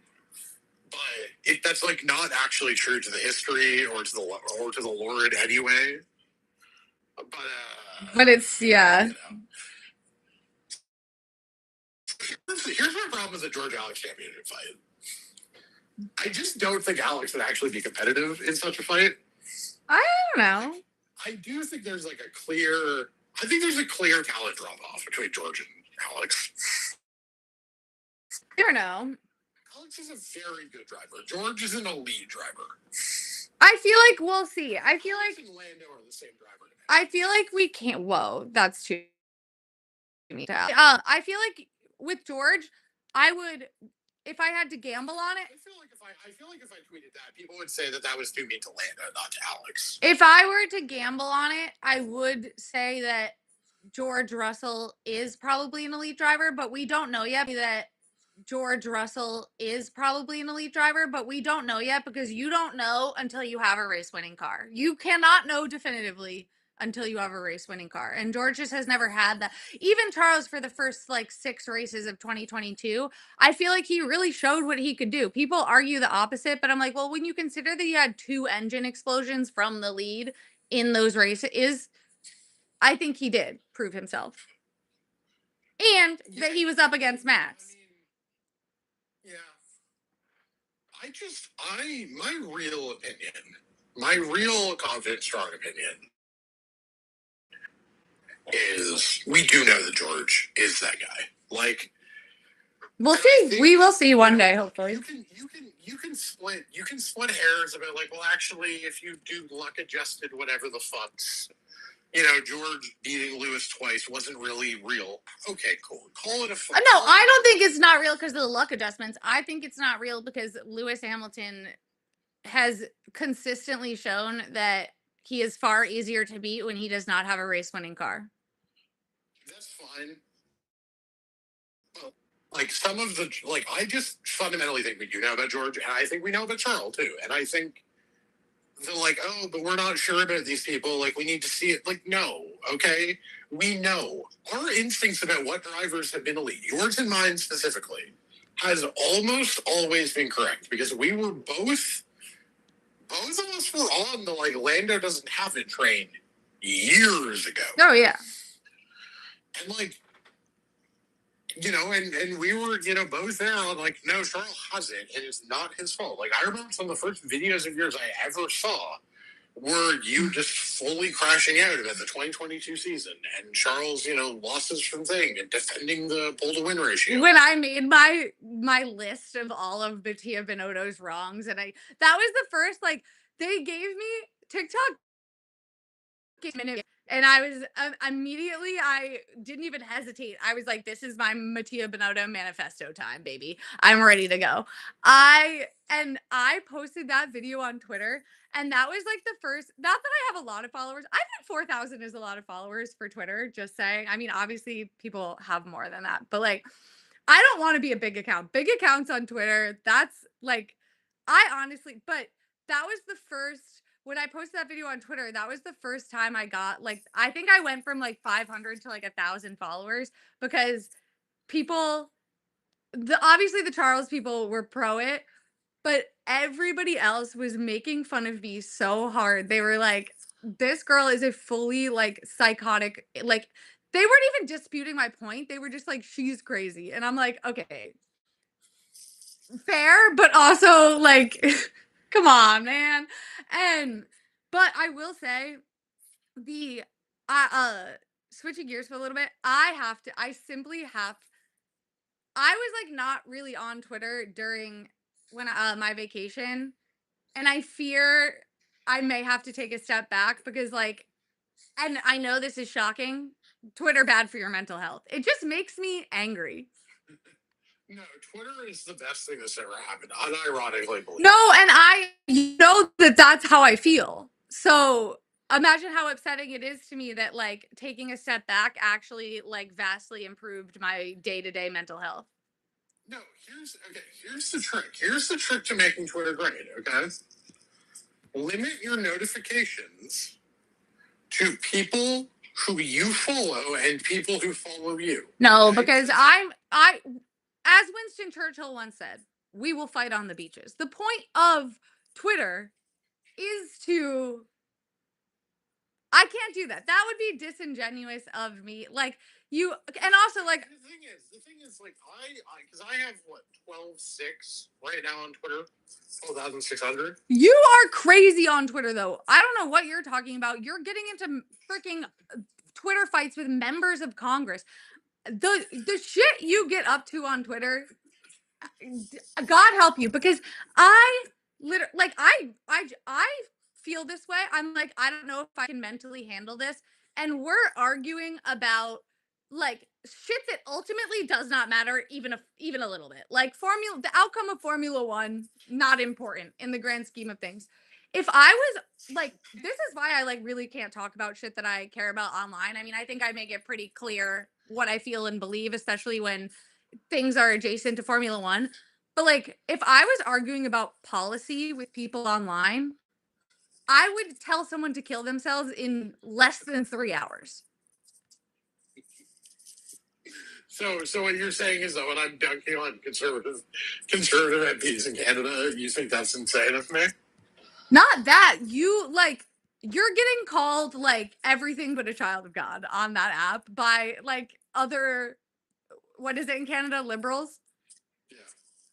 No, so I mean, I guess I'm just gonna say this now. This is the same case.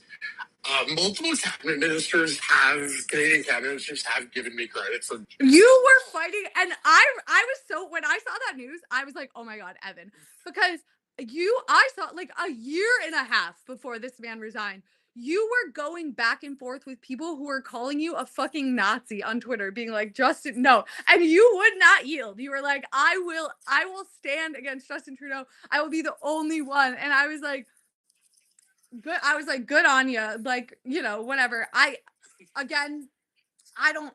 not that tapped in on Canadian politics. There's a lot going on down here.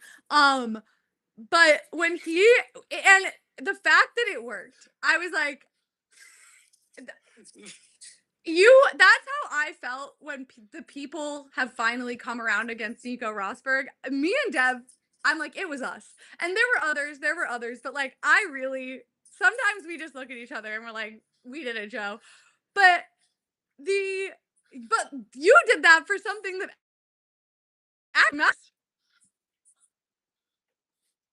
Yeah, it was great. It was really fun. I kept being called a Nazi. No, they were being told that I was taking Russian and Indian money. No, yeah, that you were. I forgot that you were a Russian spy era. That was a fun era.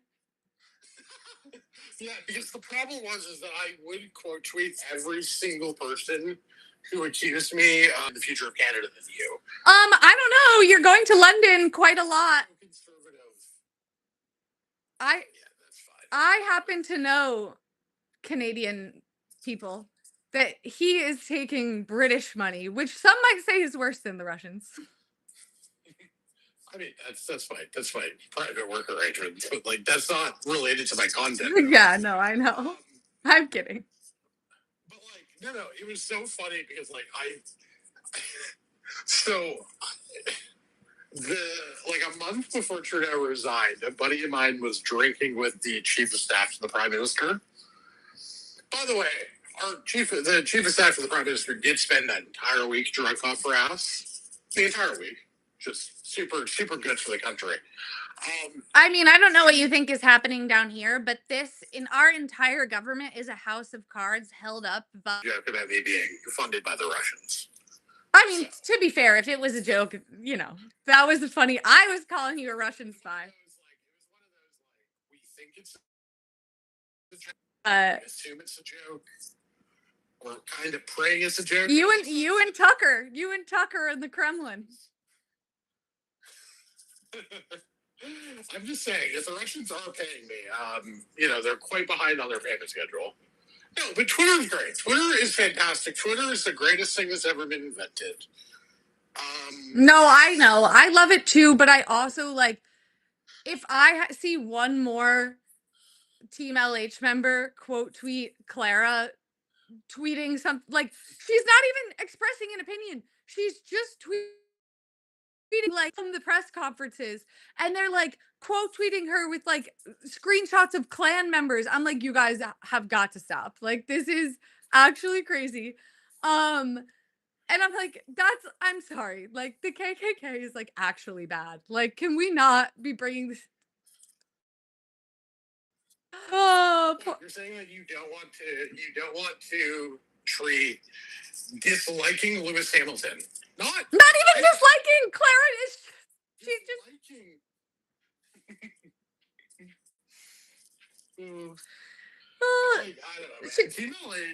I mean, the real answer is that classic. It's the Taylor Swift Beyonce problem, which is that 5% of all fans are like that, and when you have 3 times as many fans as everybody else, it's going to look like there's a noticeably larger segment of Lewis fans. It's not inherently being a Lewis fan, but I also think it's a symptom of something that exists across the Formula One fandom, which is people can't talk of, and the reason this is people are used. I do think Lewis fans are a separate and distinct breed in one sense. They are fans of Lewis Hamilton,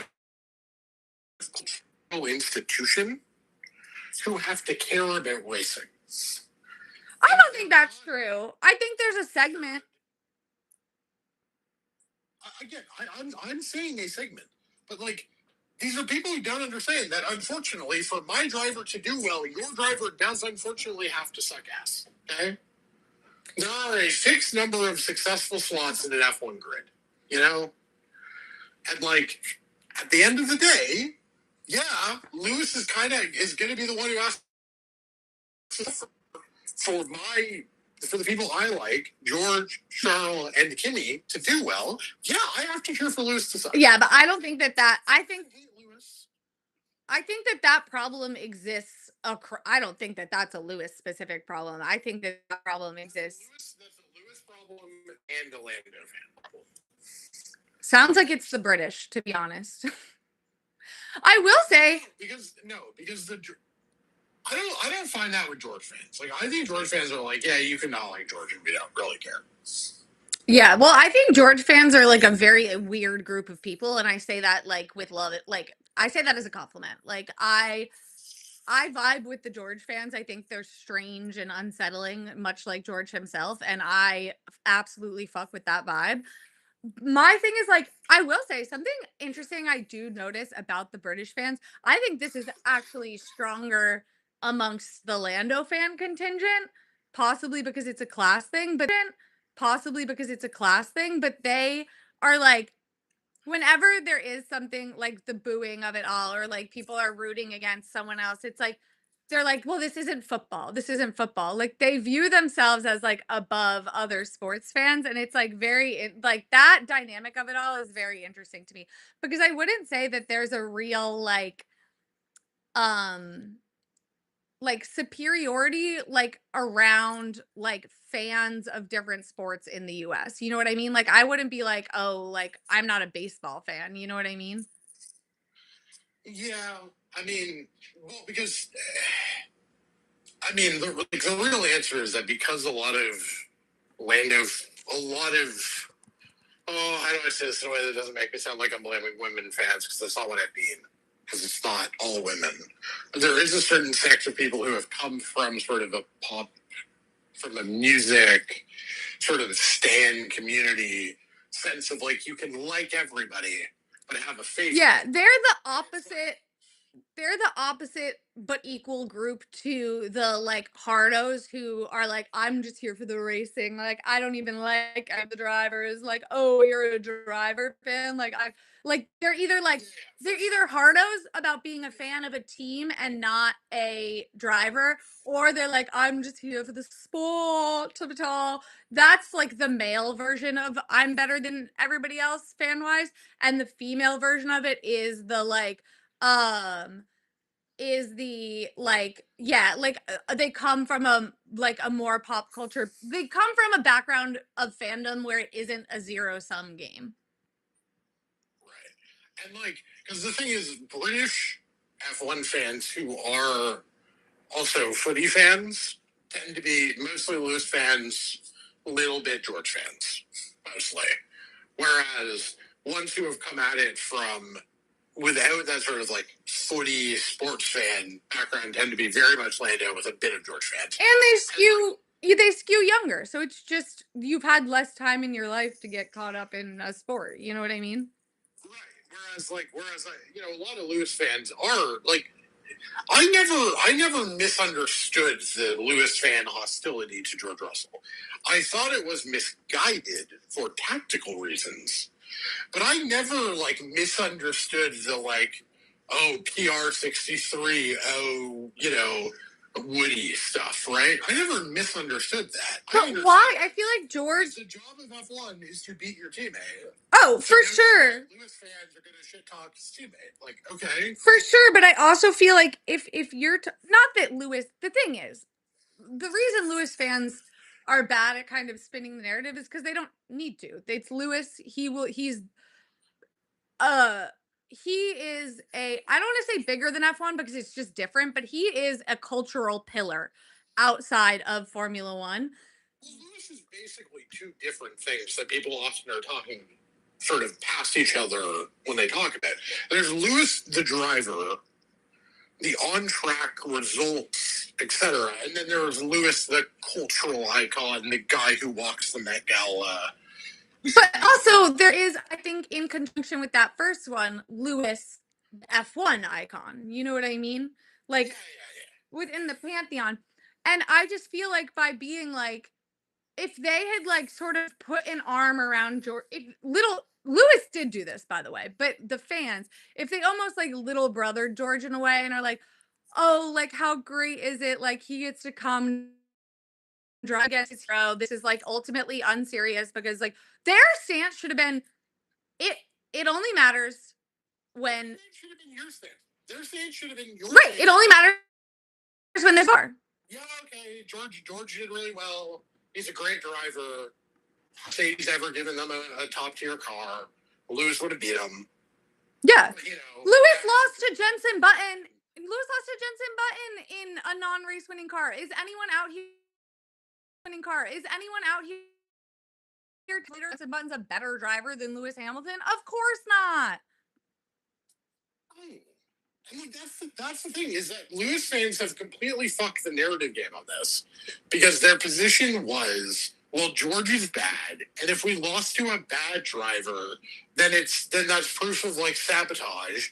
When the correct spin zone was what you were doing every goddamn week on these lives for the last 3 years, going, give him a race winning car and let's see how this shit. And I guess that's why it makes me, maybe why I need to step back. It's from the Twitter thing, is because I get so triggered when these team to LH people are like, fuck you, like, I'm like, I like Lewis, and I have been 10 toes down defending this man against often logic and reason for 3 fucking years.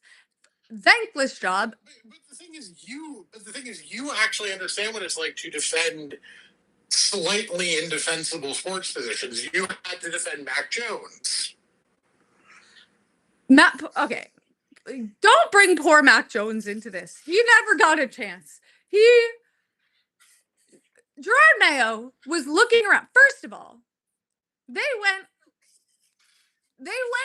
to the River Styx Robert Kraft, and he was like, as they were sitting in Israel, we're like, oh, they just connected so much at in the underworld that he was like, oh, you're gonna be the next coach.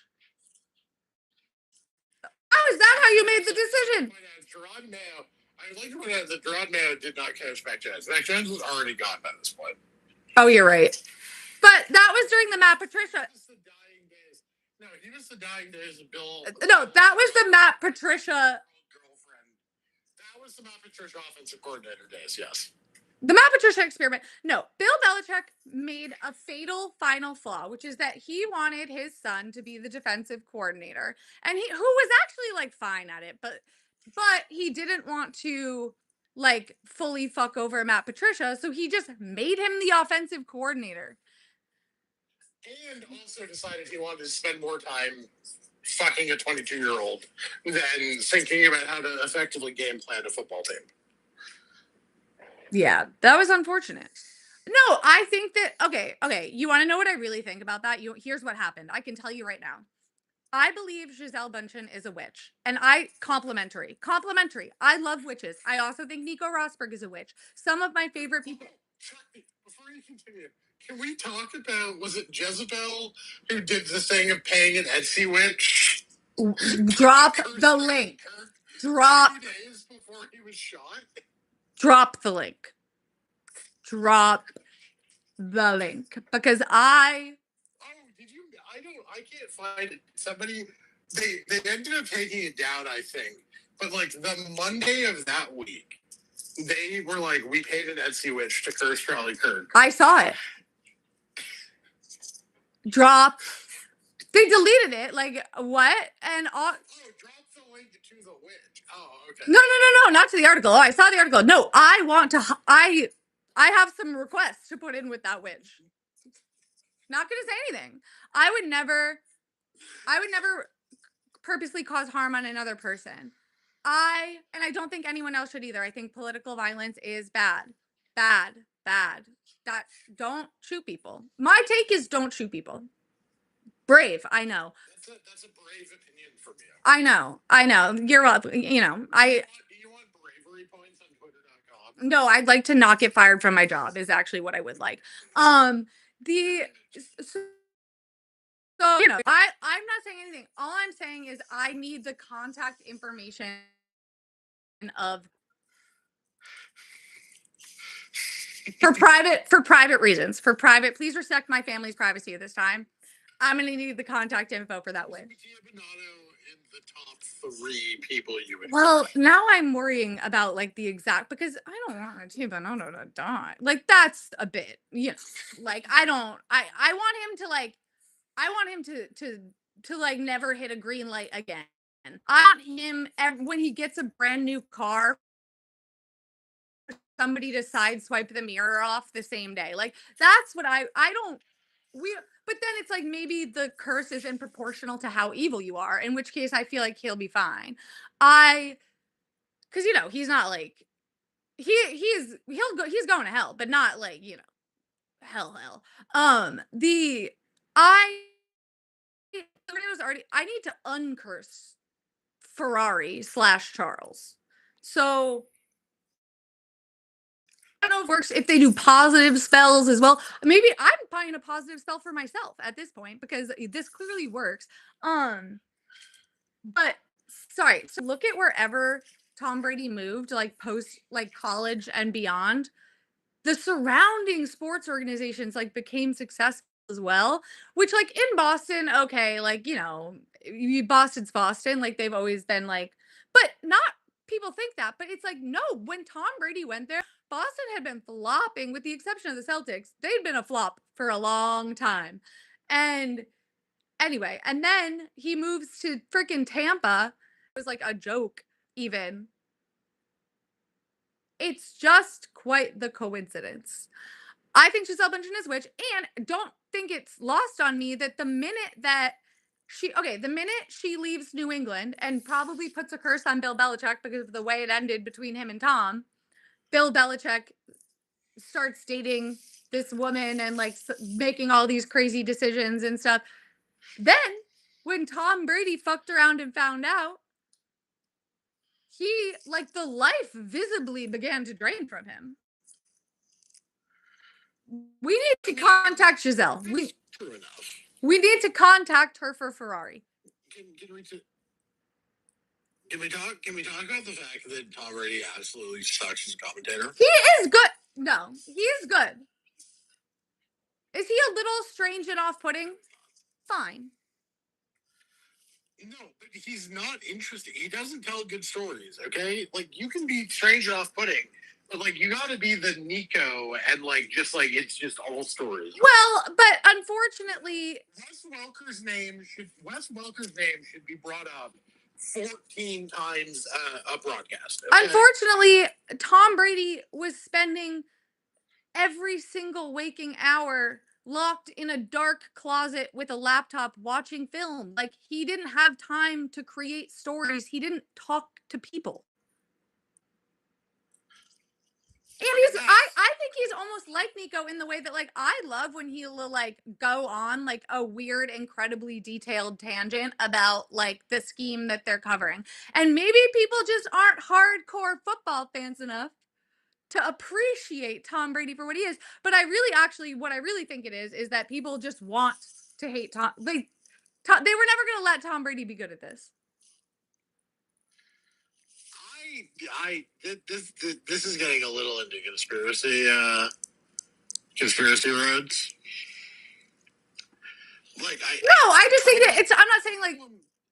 The problem is that he shouldn't be co-owning a football team and then getting inside access and then giving it to his team. Well, the problem is that he can't do the full thing because of the team. And also, I'm like, just sell that, Tom. Like, who fucking cares about the Oakland Raiders? Like, I just sell it. And what I want Tom Brady to do is be a coach because, like, that's clearly what he yearns for. You know what I mean? But coaches don't make 37.5 a year. But like, okay, do this for a couple years, pay off that divorce settlement, but like, also, it's not like he's paying alimony. Giselle Bundchen is richer than he is. Like, I understand he probably needs to work to cover the losses a little bit because, you know, she was the bread. How much do we think he lost in crypto? Oh, so much, everything he has. That's what I'm saying. Like, do it for a couple years because also when he was investing in all that stuff, like, his salary, his NFL salary was fun money. Like, Giselle Bundchen was the breadwinner in that relationship. So he fucked around. That and all the money that they were funneling to fucking like TV12 Incorporated, right, which has gone bankrupt. Right. And so, shocker that the Patriots still aren't paying him when he left. Right. So he needs. Have you been paying attention to the Steve Ballmer Clippers Pablo Torre stuff? Is that the guy who said the N-word to a black woman that he was having sex with? No, that was the previous owner of the Clippers. Okay. I see they're on a hot streak. Yeah, no, Ballmer, like, definitely circumvented the cap to make Kawhi Leonard happy, and Mark Cuban is having a meltdown on Twitter.com. Oh, I love that. Wait, I actually love that. Wait, Ballmer was like an early Microsoft guy, and he cashed out a while ago, and then bought the Clippers. Okay, well, I'm as long as he again hasn't called Magic Johnson the N-word, I think he's a vast improvement over the last guy. I mean, the bar is in hell for owners, certainly. For Clippers owners, for all sports owners, I would say. Although my number one political opinion, right? Which is that we should have just given Donald Trump the bills and then we could have saved America. If I had a time machine, if I had a time machine, I'd go back and I'd kill Andrew Jackson and Booth just to really make sure, but like mostly Jackson. And then I would come forward to the 90s. Well, then everything would be different. So then I wouldn't have to give Donald Trump the bills, but I also think a not bad shout for how you did. This all could have been avoided.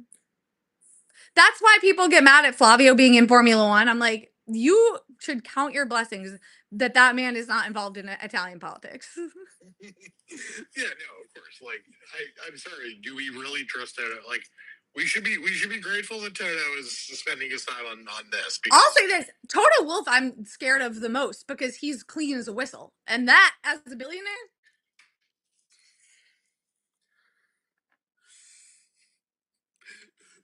I mean, Trump is friends with Woody Johnson. Yeah, give him the Jets right now and let Perfect. be president. Well, he's.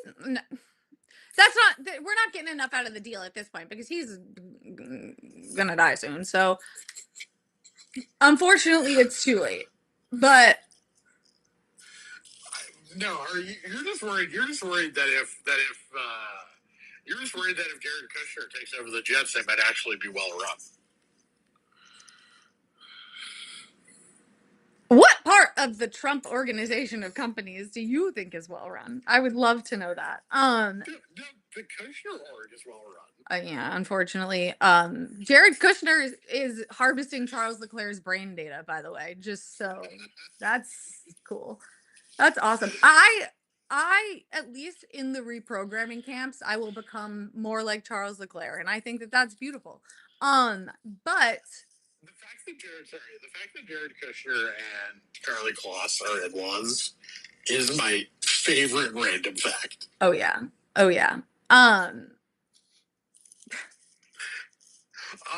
love an eagle screech. Insert eagle screech here. I love America, and I can't wait to give Jared Kushner my brain data. We should probably give Liam Lawson more credit than 2 seconds and then talk about his girlfriend being mega. Oh. P3 on the grid in a racing bull, very impressive. We gave Isaac all that credit for a P4, P3, very good. Did he dedicate his P4 to Charlie Kirk? Sorry. One was cracking there. Have we heard anything about the Antonelli investigation? Let me go on Twitter. I'm pulling up the decision bot.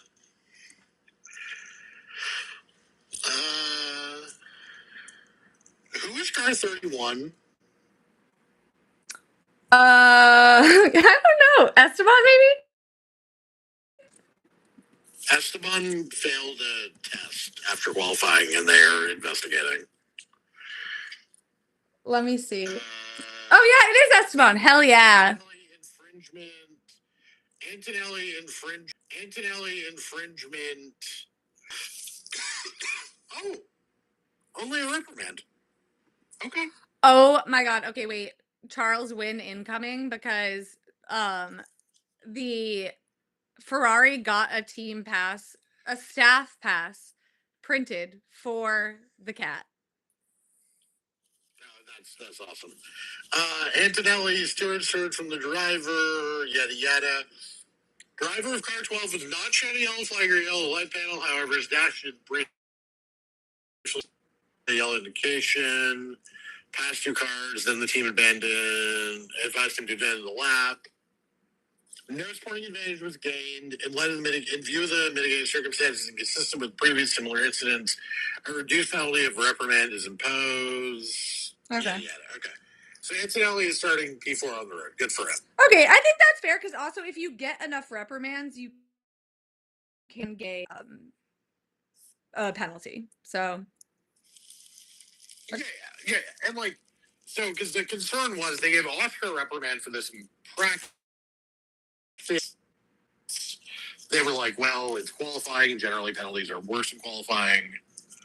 Well, but if they didn't show... I agree. I think the dash thing is unfair, fundamentally, because they have so much going... Also, there's so much going on in their dash, and also in quali, they're going to be looking at their dash less than they are in the race. So I feel like if you fucked up and you didn't show him a flag or a light panel, a reprimand is fitting. Yeah. And that's the fair decision. I think I'm pretty, I am, team heads. I'm sort of mildly pro Antonelli, I guess. I have come. Okay, so after I went on my whole thing where I like basically shat on Kimmy, I didn't mean to shit on him, but like it was when people were like, "Yeah, well, of course they'd fire George over Kimmy." I like actually had a mild psychotic break on the internet because I was like, That's the problem, is that a bunch of people who are not Mercedes fans have totally set Kimmy Antonelli up to fail "Yeah, by being like, well, also amongst the other people who have set Kimmy Antonelli up for fail also includes Toto Wolff." Toto Wolff. Well, that's because Toto Wolff, everything, if you view Toto Wolff's actions over the last year and a half through the lens of man whose wife left him, everything makes sense. Like, that is so, you can't unsee it once you see it. Like, Lewis was the wife who also worked a job and did all the housework and took care of the kids and like Toto was like, yeah, and completely took him for granted, and like was like my gesture once in a while, and then wouldn't, and then when she wanted to go on vacation to the south of France, he got her like a gift certificate for Christmas. That follows has been Wolff's action since then. Like genuinely, that's what it's giving. That's why he was like, well, we don't even care because Kimi Antonelli is the second coming of Max Verstappen, and now we can get him in the team, and we were worried about losing him anyway, so it's fine. And then the next thing was like openly, it's. I'm not saying he. I know the history with Max Verstappen. I'm not saying he doesn't want Max Verstappen on his team. I'm saying the public dick sucking that has occurred over the last year was never a thing before. All of that stuff about Max was also true in the past. What changed a year ago to induce again the like Toto Wolff writing like poetry in his diary to Max Verstappen and then publishing it on fucking motorsport.com is clearly that Lewis left and he's trying to be like, I'm gonna go again. Your girlfriend dumps you. It's like you're going to try to like hook up with the girl she hates to get back at her. That's like very obviously what's going on. So here's the question, and I want your considered thoughts on this. If Toto Wolff was available to be the Ferrari team principal tomorrow, and you could press the button to swap Toto and Fred, do you press the button? Yes or no? Yes, because the problem, although I am not as anti-Fred as some people, I'm really not anti or pro.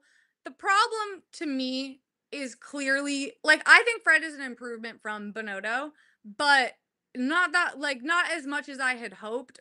And in terms of the like self delusion of it all, but I think that like we have it's we've been here enough times now that we know that it's Elkin, right? Like first of all, the team principal role at Ferrari has so much less power than it does at other top teams, save for maybe McLaren, but also I do feel like when Zach Brown brought Andrea Sella like up to his current role, I think there was like a marked shift in the like Andrea Sella is clearly like in charge of the team part of it all, and Zach Brown is Marco, right? Like that divide can work as long as the Zach Brown person or the Elkin person in this case, the more business side of it is not. But Elkin is not just fucking around with the drivers. Like he's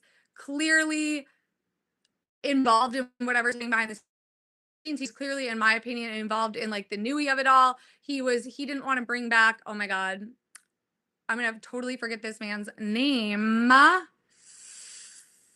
Ferrari engineer, Italian. Oh my god. Oh my god. Oh my god. But anyway, but the reason why I just think Toto is about is I think despite what everybody currently thinks, Toto Wolff is a good team principal, and it's kind of the same people who were slagging off Horner during the Renault engine slop. It's like I do think that holding them to the top of the midfield amidst like abject despair is fairly impressive. And like as much as I like again, nobody hates Christian Horner more than me, like number one Horner hater. Uh he is a good team principal. Like that's an objective act. Fortunately, I wish it were not the case, but it is true. And I feel like Toto is good at his job. Fred, I don't know. I don't have enough data on it, but it also Toto Wolff is an apex predator in the same realm that John Elkin is. Like because that's the thing. Toto also is in a unique position because he owns 30% of McLaren. So I'm assuming that if Toto were a Ferrari, it would be in exchange for equity in the company and not money. And so I think that gives him, I think that Toto Wolff will be like playing with the board. You know what I mean? Like I think that he will be playing on Elkin's level in a way that a team principal who's risen through the ranks of like working your way up within a Formula 1 team will never be. Because that's not to say that person can't be successful, because like look at Andrea Stella. That person cannot be successful in Ferrari. You need someone of Toto's stature to be able to take the reins of the organization in the same way that a Ross Brawn did. And you're like, oh, well, Ross Brawn rose his way up through the ranks of Formula One. Yes, but he had very much emerged onto that upper stage before the Ferrari situation. Yeah, no, I agree with all of that. I mean, the real answer is you need a team principal at Ferrari with some equity, like literal equity. Yeah. You know? You need someone who like the board and Elkin respect as equals. And that's why it honestly could maybe only be Toto. Right. I mean, Horner, okay, here's the question, Fred or Horner? Fred. I can't. You're not willing to sacrifice performance for morals? No, not when it's if it was just him being a misogynist when he was like women only watch, whatever. I'll grumble and I'll complain, but I'll look the other way. No, there's a difference. There is. People like to whataboutism their way out of this on Twitter and online. To me, I cannot ignore the difference between you just being a bad person in theory and you, which is also bad. I don't defend that. But it is different when you are perpetrating harm onto women and minority communities around you. I just couldn't. I would have to like act. I like couldn't. I don't know. I don't know what I would do if Horner went to Ferrari.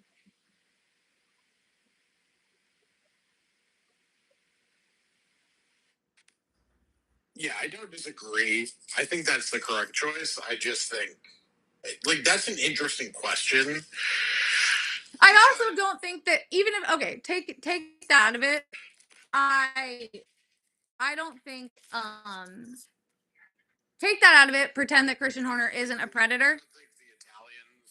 You don't think the Italians would ever give a team principal as much power as Horner would require? No, and he doesn't have the money to buy, because like they're not going to give Toto Wolff equity. They're going to allow him to purchase a stake in the company. Christian Horner doesn't have that kind of money.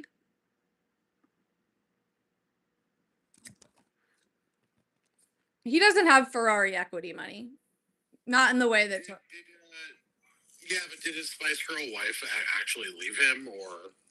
No, they're still together, but I still think like they don't have like they're not billionaires. You know what I mean?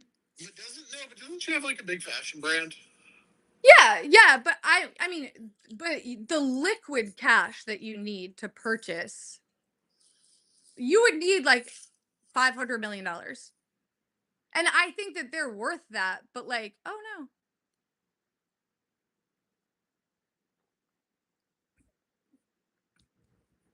Come back.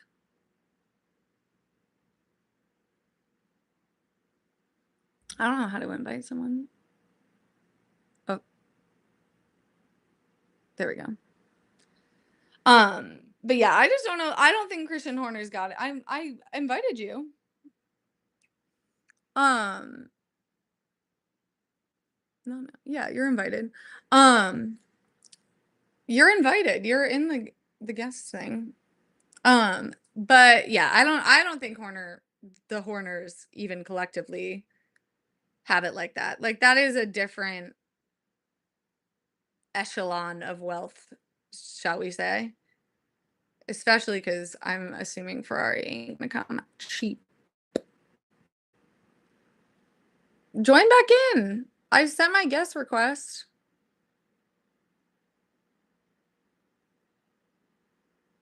But yeah, what a quali.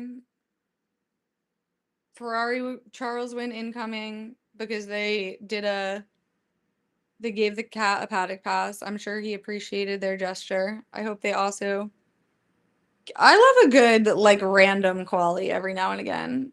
Especially like I feel like a place like Baku is good for that.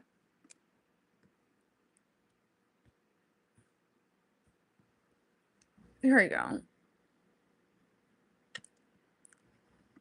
I believe if only I could fly. There you are. Hello. Hello. Yo, sorry, I was trying to join. I was trying to join from my computer, and my computer decided it wasn't going to work. Wasn't having it. Correct. No. I. I guess we should do like a quick race preview. How are we feeling about tomorrow? Better now that Ferrari posted that picture of the cat. Um, But I mean, Charles. I mean, what do we think the podium looks like tomorrow? I think it's going to be kind of boring. Re like the winner. I think Max is just going to absolutely saunter into the distance. Kimmy podium? Kimmy podium is definitely possible. I feel like it'll either be like it'll either be Max and the Mercs, or we'll have like a crazy race and it'll be Max and someone and Ollie. Okay. How high do we think the lead McLaren gets? How high do we think the lead McLaren gets? P4. Do we think Oscar starts on hard tires and just says pray to God for a safety car? No, because that would be a good strategy, and I think that they are deliberately sabotaging him. A two stop could be fun, especially if Oscar tries to one. Like, do we have one of the Ferraris tries to one stops it?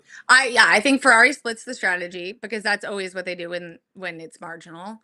And I hope a C4 C5 one stop feels. I think that the move slightly bad shit, but it's also the obvious correct decision. I think the move for Charles is a one stop.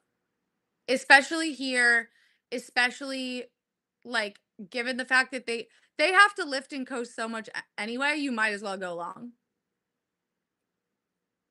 Cuz you're saving your tires technically by lifting and coasting. Yeah. They're not doing lift and coast for the tires. No. The tire life is a bit, and I mean, Charles turned his mediums in Saudi to do 30 laps. Yeah. So, he could, and I don't remember what compounded tires, but that was the two. No, realistic. That was the one stop for everybody, but he took mediums way further than everybody else did. So he clearly had to. His tire was for bullshit. Yeah. Charles can do, and also again, when you're lifting and coasting for the plank, but I think why would you not? Yeah, I guess start on mediums in case it rains. I don't know if it's supposed to rain, but it rained today, so I'm just saying that. Or to give you, and also starting on mediums gives you a bigger safety car window. But well, I'm assuming nobody is going to use the C1 as a rare, the C6 as a race tire. Yeah. I guess maybe medium to soft, depending on. Well, no. I think everyone will start on medium. Yeah. I think medium will be the default tire. I think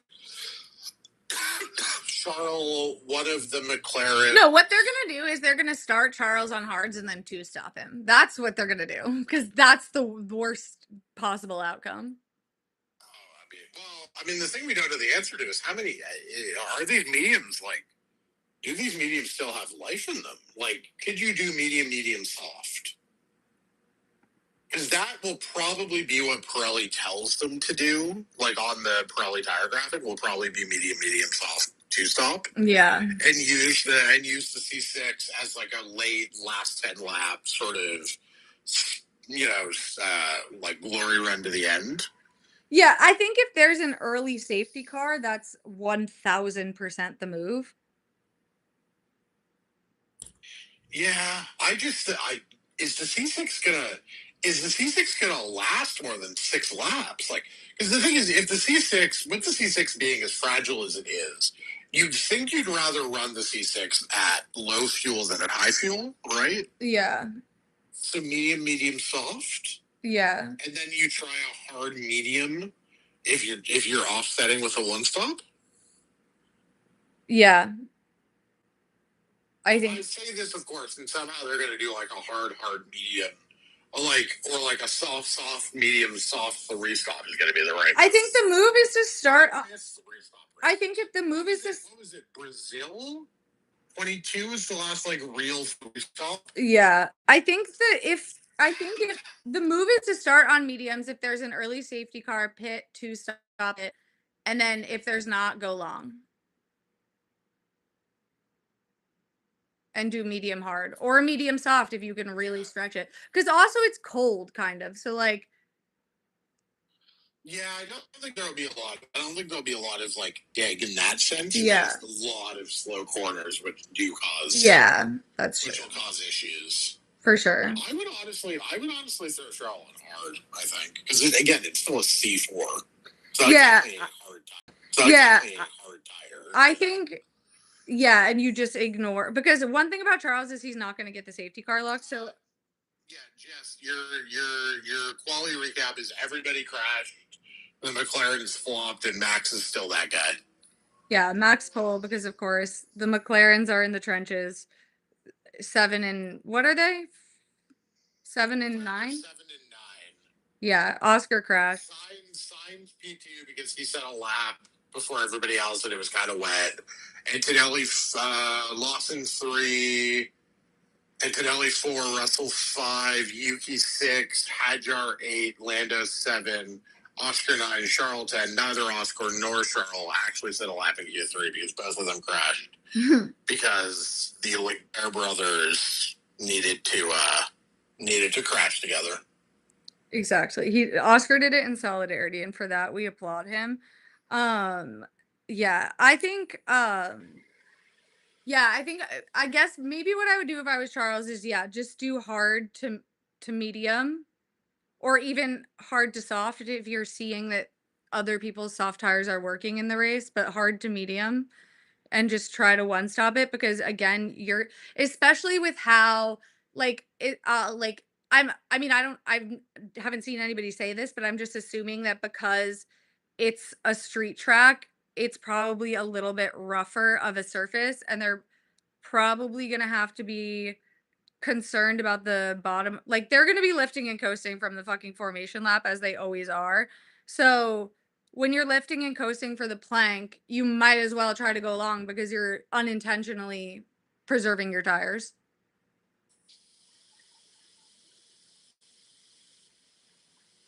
That's true. If there This was the track where in 22, like the force of the big, like the meeting, if you have a problem, change your fucking car. I will say though, I understand. This was the track that caused that meeting in Yeah. because the plank wear was so bad. Yeah, I will say medium rare, even with the risk of a safety car opening corner, I feel like yes, that wouldn't be great if you were on the hards. You couldn't take advantage of that if you were on the hards. But I will say if they crash in the opening corner, there's going to be another safety car just spiritually.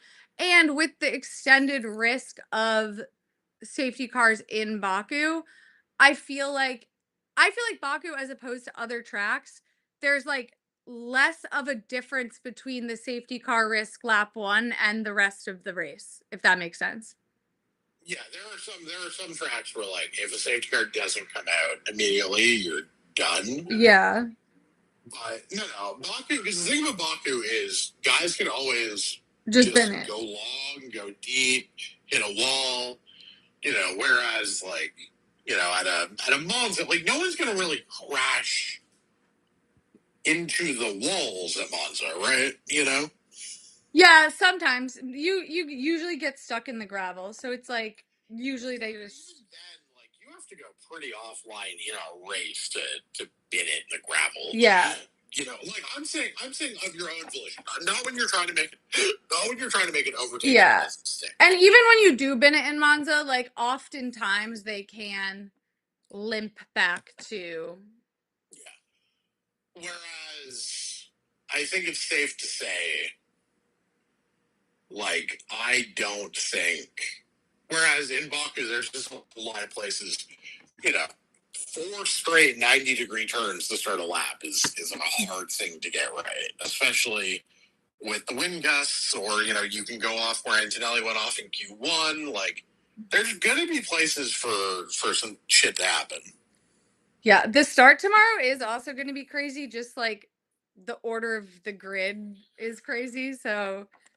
Well, you've got George on the clean side of the grid against Kimi in front of him. Yeah. You've got Lawson, who's going to try Lawson and Sainz together forever, no matter how far. I know. The end of fucking time. Like, they are. They're 2-3. Like, and the other thing is, it's a very short run to the first corner. But if you're Lawson, you're fighting for your seat, as we established earlier. Yeah, no, he is. I assume Max will. I don't think Sainz will get a good enough jump that he could try something stupid. No. Max is going to saunter. Carlos Sainz is going to get the jump on Max Verstappen, please. Max Verstappen is going to saunter into the. But I think a Sainz I think Lawson making a dumbass move that absolutely should not be made. Something akin to the George Baku Sprint 2023 move into turn 1, the one that caused the initial Max George feud. Yeah. Like something equivalent to that, I think could be very possible from Lawson. Yeah, you also have both McLarens in the middle of the grid who like are it's just a very interesting like little middle of the road there. But I also think that I feel like the maybe not Oscar, but I feel like Lando will drop even more.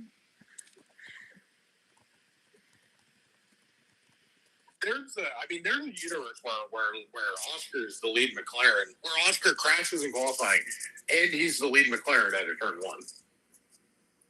1. Yeah, I mean, if I'm Helmut Marko, I am having a polite little chat with Isaac Hadjar and just going, "Hey, crash out Lando, and we'll keep you in Racing Bulls next year."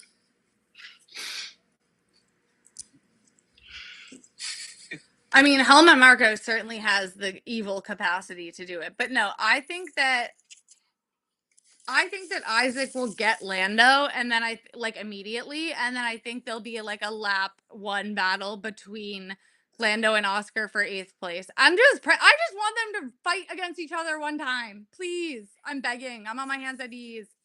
Can we talk about the fact that I'm absolutely stunned Red Bull have not orchestrated a crash gate in this era? I'm not, because it's a lot hard. I think you just can't you can't pull the same move twice, and I also think it's like that. I am surprised because the only people that could do it is Red Bull, because of like the weird soul contract that Helmut Marko has with all of them. But I also think that in an age, just send a Racing Bull log with Max, and I have him conveniently crash at a useful time. In an age of, that hard to do. I think in an age of so much information, there are so many more ways for that driver to give it away, like or anyone to give it away, like between the radio and social media and like. No. That plan would have to be done in private first.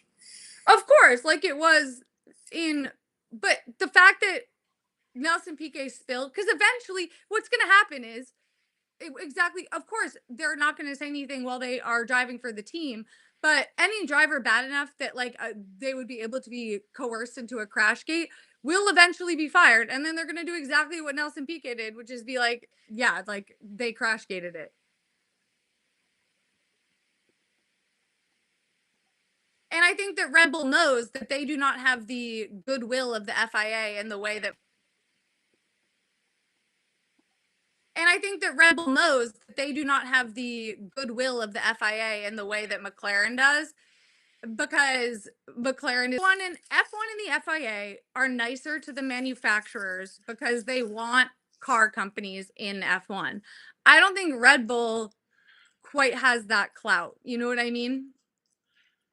Yeah, the counterpoint. They can just blame Yuki or Leah or you know. Well, saying, no, they can. Lauren, the desperation last year in a title race did. Well, no, explore the possibility. The model to get away with it is right there. You just have Mekis fall on the sword. Yeah. But unfortunately, also, why would he? The only reason Flavio did that is because of his devotion to Fernando, and because Flavio knew that it would never. Because that's why Helmut Marko would do it. It's devotion to Max. Again, this year it makes no sense to do it. He's too far in the championship. But like last year at the if Brazil had gone the way it was supposed to go based on the qualifying, I could see it. Well, the real answer to this is Lando Norris wasn't good enough to make this a conversation worth having. No, is that they have such full and complete faith in Max Verstappen's abilities, and he's just a true generational talent that he's like, I don't need that. I don't need to be under him. I don't need all of your machinations. I'm just gonna win. Unlike a certain person known as Fernando Alonso.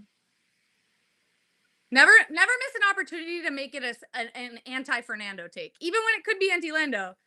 Fernando's the priority always.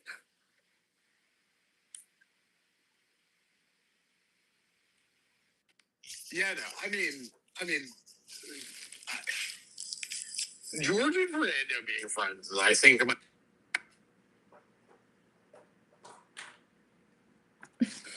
Oh no, you're gone. That is a very random.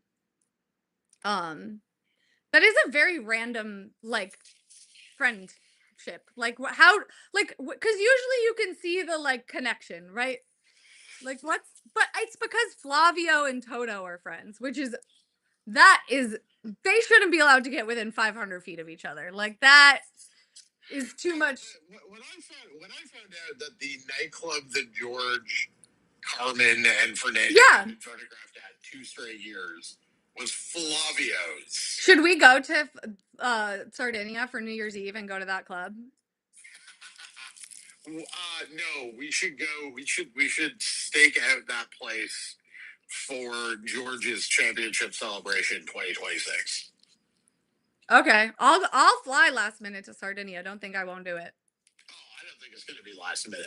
I think that will be very obvious. George Russell will have a more dominant season in 2026 than Max 2023.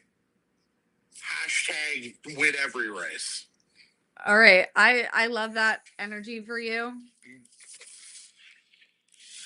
Why are you being a hater? Because I am in the zone of if Ferrari is that again, like now we're really getting to a. We can also pick at Maranello at the same time. We can do 2 things on the strip. I've been, because I'm like, have always been like, I hope Ferrari can get it together for Charles, and if they don't next year, I'm gonna like really have to start reckoning with the fact that like they probably aren't going to do that. I mean, if the engine is genuinely bad, that feels like what, 4 or 5 years of pain coming. Yeah, it's gonna be fun.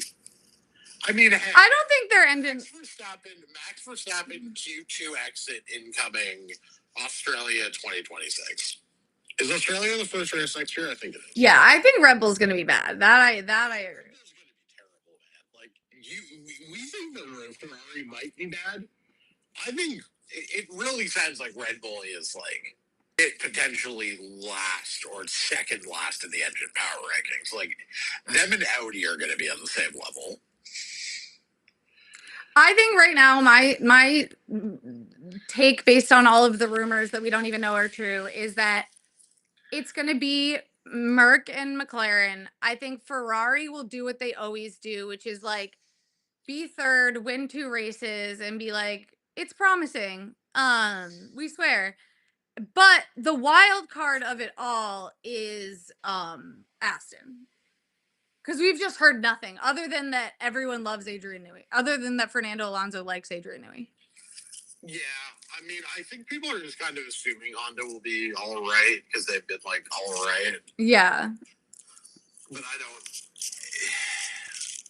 We haven't heard any crisis takes though. That's the thing. No, I think there's bad juju in the house of Ferrari.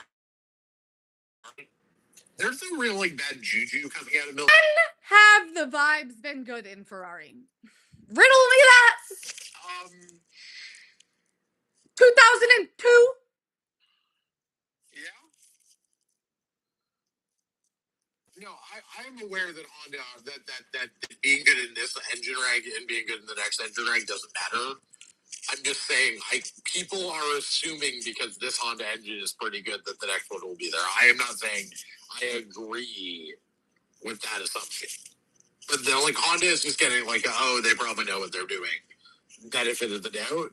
And there hasn't been active signs of no one has left to go work for Mattia Binotto. Right. I feel like no news is good news in that quarter. It's at least bad news.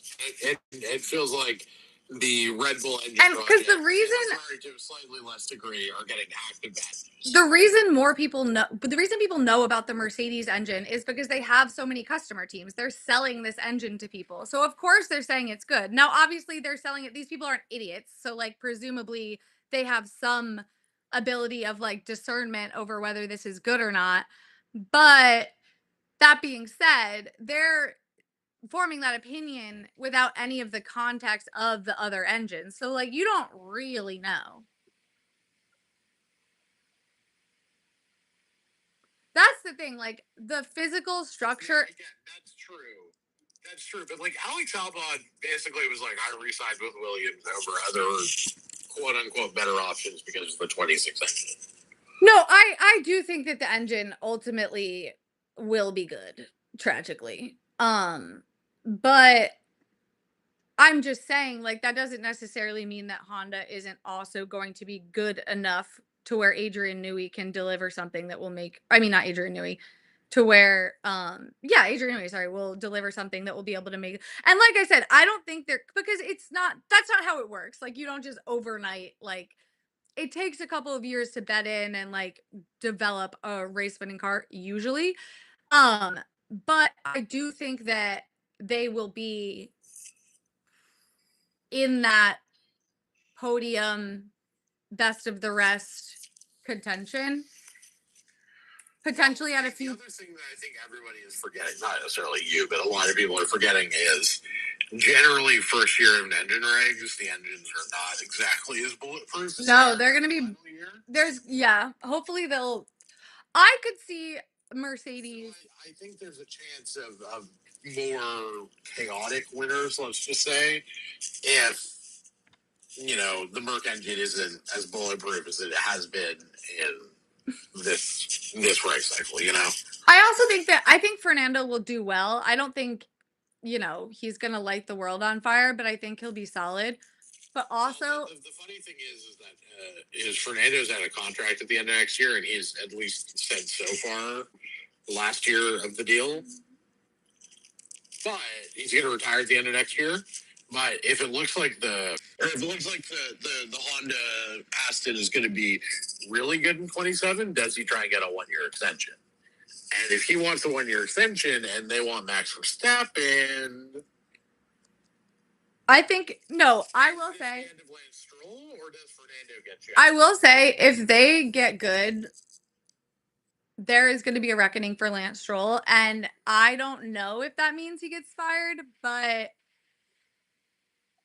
I think that the Adrian Newey of it all is significant. And I also think that, like, I don't know, it depends on how bad Lawrence Stroll wants to sell that team, which is not something I have any means of ascertaining. But I do feel like if Aston is near the top of the midfield, it's do or die time for Lance Stroll, because nobody cares about what happens at the back. Like, yes, people already shit on him, and it is bad when you look at it. But it is bad when you look at it. But it's the same thing as it was during the Seb era, which is like when you're barely scoring any points, because the points are exponential, it doesn't look that bad on paper. And people are just fundamentally not paying attention to what happens in the bottom half of the grid. Like, some people are to an extent, but even just like the amount of coverage it gets is night and day.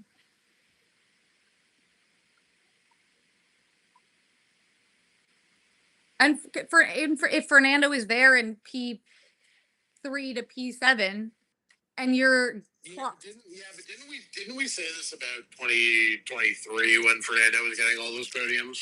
Yeah, well, yes, but they were, that was like the first like 10 races of the season, and they died because Fernando Alonso is terrible at developing cars.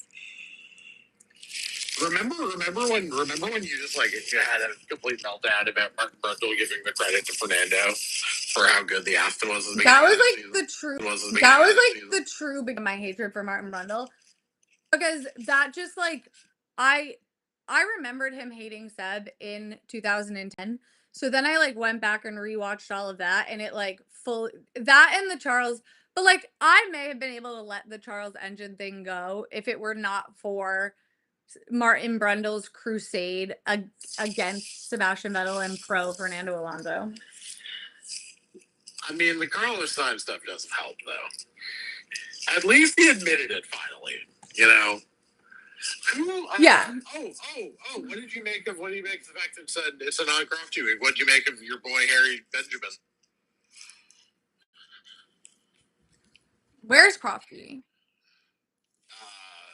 Coming back for Singapore. I need the British government to get involved. Like, what are we doing here? Get him on my TV. You don't get it. Oh, I don't want to go to this. Oh, I want to retire. I'm going to I want those guys in the hats, in the 1883 guns, to march David Croft to the paddock if they must.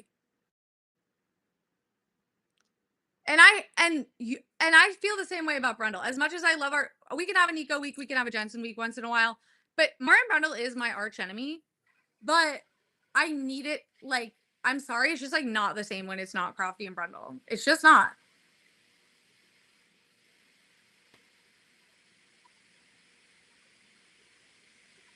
But also, they keep pairing him with Karun, which is like making me nervous that the Brundle replacement is going to be Karun. But I'm also like, I feel like you're doing Harry Benjamin no favors by not giving him Brundle, because the other ones get Crofty because just and I can recognize that this is my hamster brain being like, I just hate change, and I've always listened to Formula One as Crofty and Brundle, and like anything like you could like Martin Brundle is my number one enemy. Martin Brundle is my number one enemy in this world, but if you take him off my screen, I'm like, give him back. So I feel like the human Brundle feels like Jim Nance to me, which is like I was gonna say Joe Buck. Opinions about both of you, but like when Jim Nance decides to retire from CBS, I will be very sad. He can't. has to work until he dies, and then we're gonna resurrect his ghost, and he's gonna sit there in that fucking. I feel the same way about Joe Buck, like that I do about Martin Brundle. Like I hate you, but also he just is. Buck and Aikman getting completely liberated when they went to do Monday Night Football. Yeah. I don't know what happened. They became so much more likable. Yeah. It's great. I'm so glad. I'm so glad that Monday Night Football has a commentary crew that doesn't suck ass. Gruden was terrible. Well, I also remember they had like Tony Kornheiser and Joe Thies. Yeah, that was bad. That was bad. That was a horrible three-man. I love Tony. Okay, Tony Kornheiser is my goat forever. You are a child of First Take. I am a child of Pardon the Interruption. Okay, that's fair. No, Stephen A. Smith is like my number one role model in this world. No, for me it's Uncle Tony. Just being an old man yelling about sports. You know the origin of Pardon the Interruption, right? No. They both worked for the Washington Post. They just used to do this in the office of the Washington Post. And somebody was like, "Hey, ESPN, why don't you just hire these two fucks so that they're not yelling across the office? Yeah. Can you just do it on TV?" That's how I feel about. Sometimes I sit in. I actually recorded a video of it on my phone. I was gonna post it, but it's also just like I don't think it would be that interesting to people. But it kills. It's every time I go home. I had this revelation like 6 months ago, and now I've been home a lot because my relatives will not stop dying. So every time I go, I'm sitting in my kitchen and I'm eating with my brother at the table, going in, not even really arguing with each other, but just like going in on like the Patriots, like third string tight end, and like that they want an agent that I've literally never heard of in my entire life. And like going back and forth about all this shit. And I'm just sitting there and I'm like, this is literally why I'm like this. I was raised in a sports podcast. Like, like of course I ended up doing this because this is literally my upbringing. And genuinely, what's the Taylor Swift line? No, you wouldn't survive an hour in the asylum that they raised me. Yeah, the tweet is that with just a picture of the WEEI logo. Like, you want to talk about British bias? WEEI should be classified as a terrorist organization. Like, they are genuinely the most unhinged media outlet in the world. Like, absolutely no comparison. But I love how Bill Simmons is both is the most rational Boston sports fan in the media, and is completely fucking insane, objectively insane when he talks about a Boston sports team. And yet, compared to everybody who lives in Boston, sane, rational, coherent, can be unbiased about them. Because compared to the level of homers of WEI, it's insane. It's insane how bad they are. I love it so much.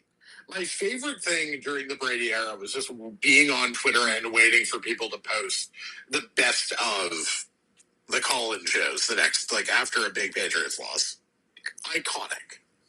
I actually hate Bill Simmons, which I know is like a radical take. What did he ever do to you?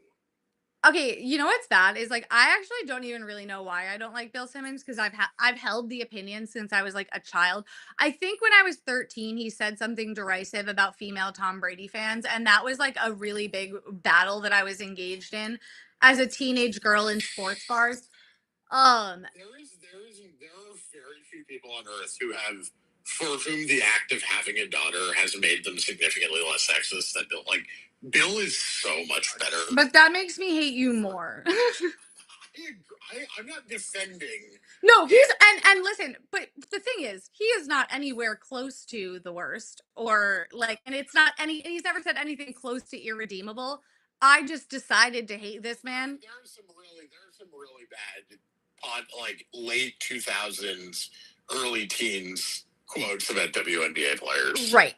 See, I didn't even know those because I was only tapped into like the Patriots of it all. I didn't listen to the podcast because I was really busy running my One Direction blog, but I just it's like almost like Fernando, in which I decided to hate you like long ago, and now I just have held this opinion set. Like there's really no reason for me to hate Fernando and like Jensen other than, well, and also Fernando is Seb's narrative foe, so that's like also part of the reason of it. But he was mean to Lewis Hamilton. He was actually very racist, but I didn't like fully clock. Well, I knew blackface bad. I did know that. And he was like, well, for like, he was like, he should expect that. And he made a very small, mentally unstable enemy that day. And that enemy grew up into me.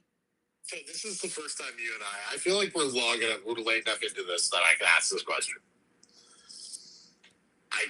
I'm so excited for the answer. Oh God! This is the first time that we have been live since Taylor Swift has gotten engaged. Yeah, congrats.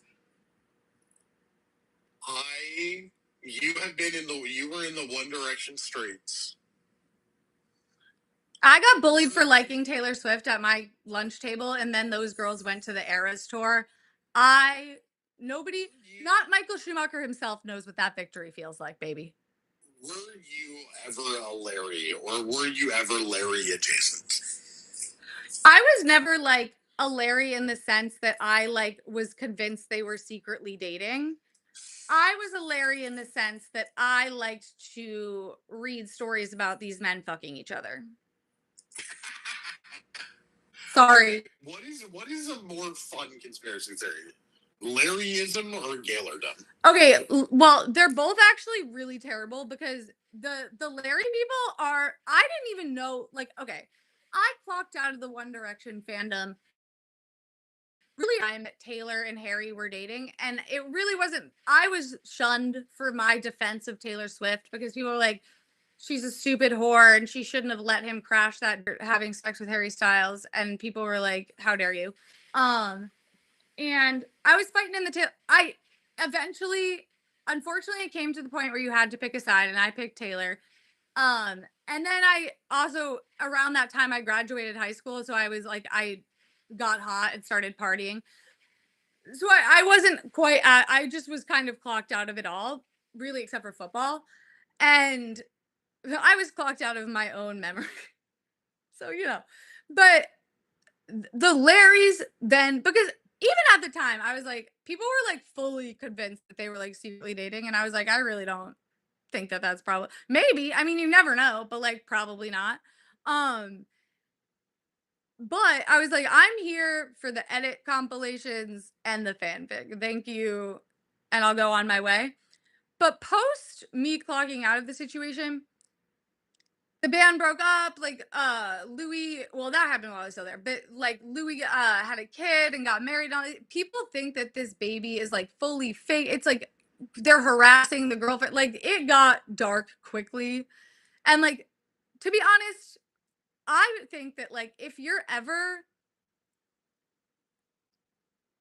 like fully 100% like, it's not even being like, oh, maybe like, I don't know, like maybe these people fucked, or like, it kind of seems like something weird went down there, or like the polycule people. It's like, if you're like putting together Charlie Kelly, like Zapruder film-esque breakdowns of like why these two people fucked, I'm like, maybe not public, and also, but then once you start bringing in like civilians and children and like other real people into this like weird conspiracy theory that you have, that's when I'm like, okay, that's like actually harmful behavior. But the Gaylors are a completely different breed because these people hate Taylor Swift for some reason. They're behind all of the private jet stuff. They're behind all of the like Taylor Swift for some reason. They're behind all of the private jet stuff. They're behind all of the like Taylor Swift is a secretly MAGA, even though she's endorsed the Democratic candidate since 2008. Like Taylor Swift, even though Taylor Swift, like, why the only person gets flack for having a private jet? Everybody else is allowed to have private jets except for Taylor Swift. When arguably she went to a wedding. So the jet thing. So the jet thing is funny to me. The really funny thing is like Taylor is in a very specific, and I understand that like Taylor Swift fans won't get this, okay? But like, if Taylor Swift was like to openly shun Britney Mahomes, which is what these people want, she would get killed. I'm Yeah. not being funny. She would be a bitch and not a girl's girl. No, there's no winning. But no, not even that. No, I mean like literally. Oh no, there's chemistry problems. Oh, is that why Travis didn't get any catches this week? Yeah. Oh, she's freaking. She's the Yoko Ono of the Chiefs. Oh, she's stopping us from getting it. She would be in physical fucking harm. I'm not being funny. Because sports fans, and I can, but very small minority of Chiefs fans are crazy. Okay, most Chiefs fans are fucking awesome. But like I'm telling you, she just has to go along together. Okay. Travis and Pat are bros. She has to be nice to Brittany. She just has to be. And Travis Kelce kneeled in Each other, I'm sure. Travis Kelce kneeled in 2020 while playing for one of the largest Trump donors in America. Like that is, I think that counts for something. You know what I mean? Like you, Yeah. but also the thing is, of course, she would get killed by like the football bro crowd, right? But even the people who want her to openly shun Brittany Mahomes, if that had been her move from the jump, they would have just moved to, oh, she's a bitch, she's not a girl's girl, blah, blah, blah, blah, blah, because it's not. Yeah, no, it would be performative, you know. Right. Also, why have we rebranded metrosexuals as performative men? Okay, but we haven't because it's one outfit. There's one outfit that because people took, as they do with everything, they just made performative male into like men that dress well and have one hobby. The performative male is a very, very specific. They're wearing a very specific outfit. They're reading the bell jar, and they're like, oh, it's just guys who read. It's like no, no, no. There's a couple books that you know. But it's because people don't understand what the performative male is. It's not just any guy who bathes. I think this okay. One last thing that I do have to go soonish. Yeah, I like need to Also, do we've been things. on for like 3 hours. I know, and I need to do things too. So on the bus there to and from Toronto for my political coups this week. Last week. I rewatched the this week. Last week. I rewatched the second half of season 2 of The West Wing. And I have a massive complaint, and I need to do this to you. Oh my god, yes, West Wing Corner. There are 17 people who know about Bartlett's diagnosis, right? Yeah. The famous 17 people. Abby, the 3 kids, the 6 original doctors. His brother is 11. Fitzwallace is 12. Hoynes is 13. The anesthesiologist at GW is 14. Leo is 15. 16 is Toby. 17 is Bartlett. Okay? That is canon. Yeah. 2 episodes, 3 episodes before 17 people, we find out that the Surgeon General is the godmother of the Bartlett's second daughter. And she didn't fucking know he had MS. Bull fucking shit. Well, what did she do? Fucking shit. Well, what did she do? Do we know what she did before she was Surgeon General? I feel like they do cover that in the episode.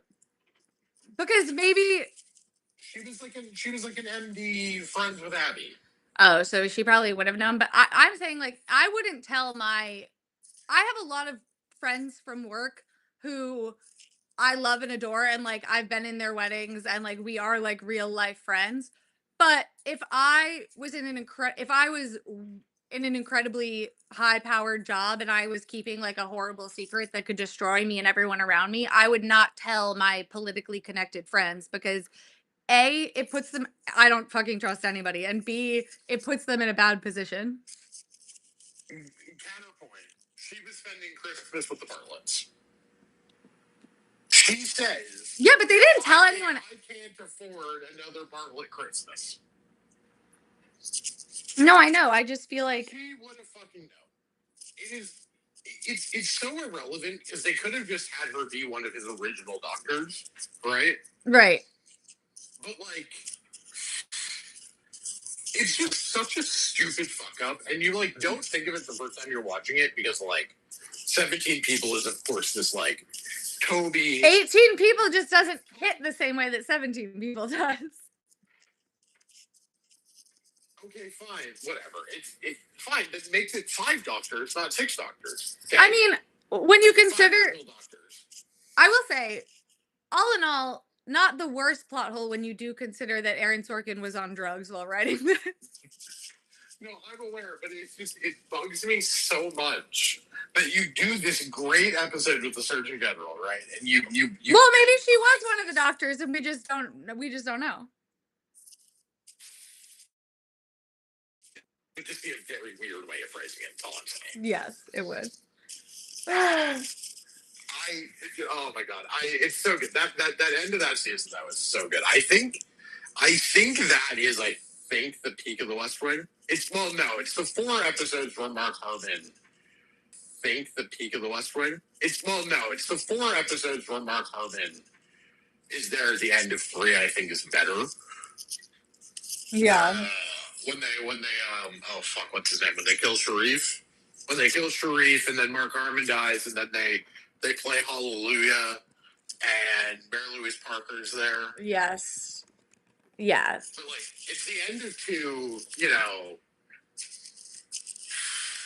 The end of 2 and the end of 3 are... Sorkin when he's good, man. Yeah, the best. I wish he thought that women were people, but that's genuinely my only criticism. Like, he's so good. Sorkin write a single good woman. Because CJ ends up being good, but that's because Allison Janney just basically forces her to be good. Yeah, she said, I am the captain now. I will say, I think that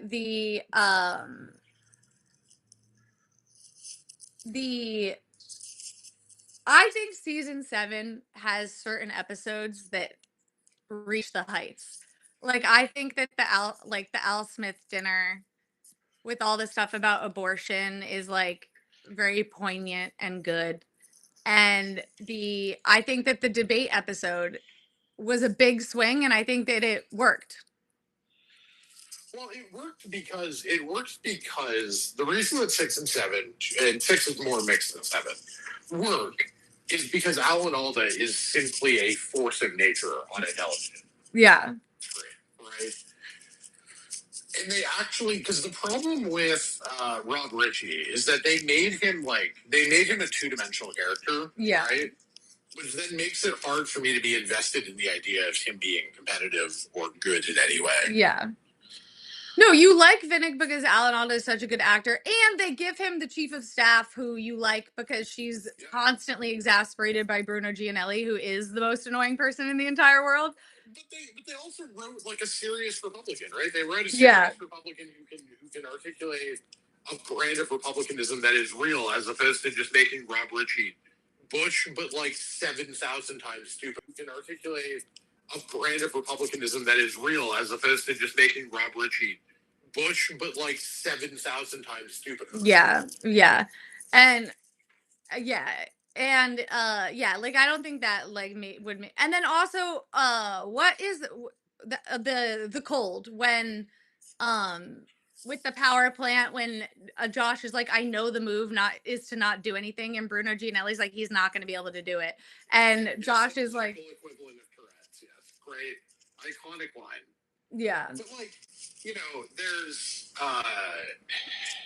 like, no, and they somehow land the plane on Josh and Donna. And Donna and Mrs. Santos are great in that episode, and how Josh is gonna do it, and she's like, no, you told us. She's like, you told us no. I'm not gonna let you fuck this up because you're getting nervous. Like, that is where you start to, like, really like Mrs. Santos. Like, that, she really shines that episode. Helen. No, and they handled John Spencer's tragic passing very well. Yeah. It really does work that the last thing that he filmed was eating it in the Oval with Bartlett, right? Yeah, and like Josh asking, like the Josh Leo storyline is like perhaps one of the most devastating in human history. Well, and that's my problem with a lot of the Sorkin era stuff is that like Josh and Leo was the actual like emotional heartbeat of the show, right? Well, what I think, though, I will say, obviously the Sorkin era is better than the non-Sorkin era. That's not a crazy take. That's everybody thinks that. But I will say, what I think the understanding that season six needed to be about Josh and Josh eventually leaving and using Leo as the conduit through which A, Josh understands that fact, and B, he's the one Josh talks to throughout that season. Yeah. And a firmer understanding of what Sorkin was going for than anything Sorkin managed to pull off. Well, right, because and the thing is, with what they excelled, where they excelled and Sorkin struggled is the long term emotional and like personal but also professional, like the professional but like their personal professional arc and their personal and emotional arc. Because he got so, and I think that when he talks about writing the show, he's like, I was always behind, I was writing things the night before, like, and I think that Sorkin wrote a politics show that had relationships. Right, that's those Sorkin years are shows about people who work in politics. Right, and I think that he did a good job of like even the longer term political arcs and stuff, but where that except for the Gaza solution, the five episode Gaza arc is one of the dumbest things I've ever seen. Yes, there were some flops in the political storylines, but I feel like didn't really ever make any overtures toward an overarching like journey for any of these characters. And I think that because he started at it, right? Like in the Shadow of Two Gunmen and the Leo drug stuff in season one was supposed to be sort of showed that it was supposed to be about fathers and sons and Leo as the sort of father figure to Josh. And then the problem is that Sorkin got addicted to writing political scenes and political speeches. Yeah. And then he was just like, and the other thing is that like as Martin Sheen needed to take up more space in the show, but Rob Lowe needed his airtime. Yeah, all of the characters. Basically, spent season two with his dick in his hand.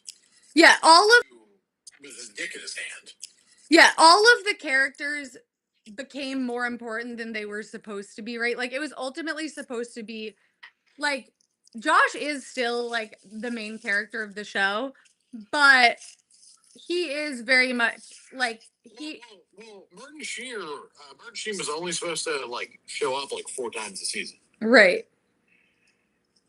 And then he was just good, and so they were like, "Screw it, I guess." Right, and it was a kind of the same thing with Stockard Channing. Like she was like kind of supposed to be like a guest star. You know what I mean? Like every once in a while, and they were like, okay, but like she's amazing as Abby Bartlett because she's obviously amazing in general. So that like became more of a thing. No, it's very disjointed like way those stories, and I partially feel like that's why the Josh Donna thing shown so much is just because it was easier for him to slip that in because she was always there. Like he didn't need to write her in. She was just there already. But also, he was afraid. I feel like Aaron Sorkin was afraid to ever really go there on any of their personal stories at all. Like even the CJ and like the whole CJ Danny thing is such an afterthought storyline. It like actually pisses me off. Well, yeah, it's good, but it's just Well, I mean, that's why Danny basically leaves for like 2 seasons. Right. And then he only comes back to do Sharif, right? Yeah. Like, no, I will say, Sorkin just being like, we don't need to explain where Mandy is. Nobody cared.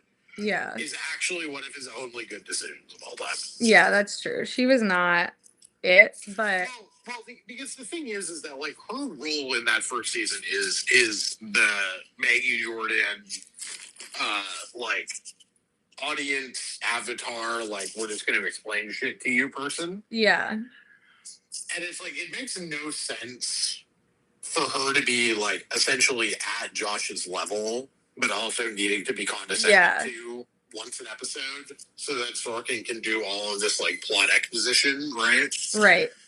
And so he was just like, "Cool. How about I just have Donna do this, where like it makes a little more sense, right?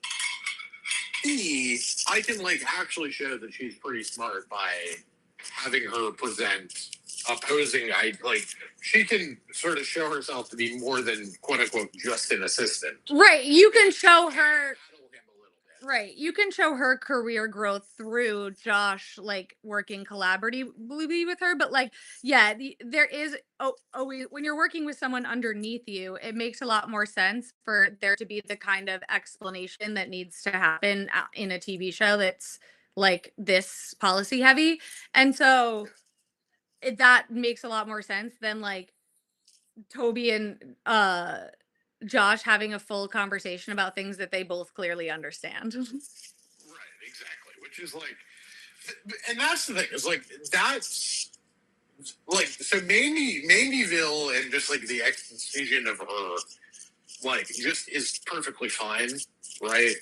Because it's actually for the betterment of the show, right? Yeah. And also, like, we didn't need a throwaway line in the shadow of two gunmen, you know? No. Like, and frankly, they essentially wrote her off anyways, in the sense that she had already been essentially exiled for the memo, right? Right.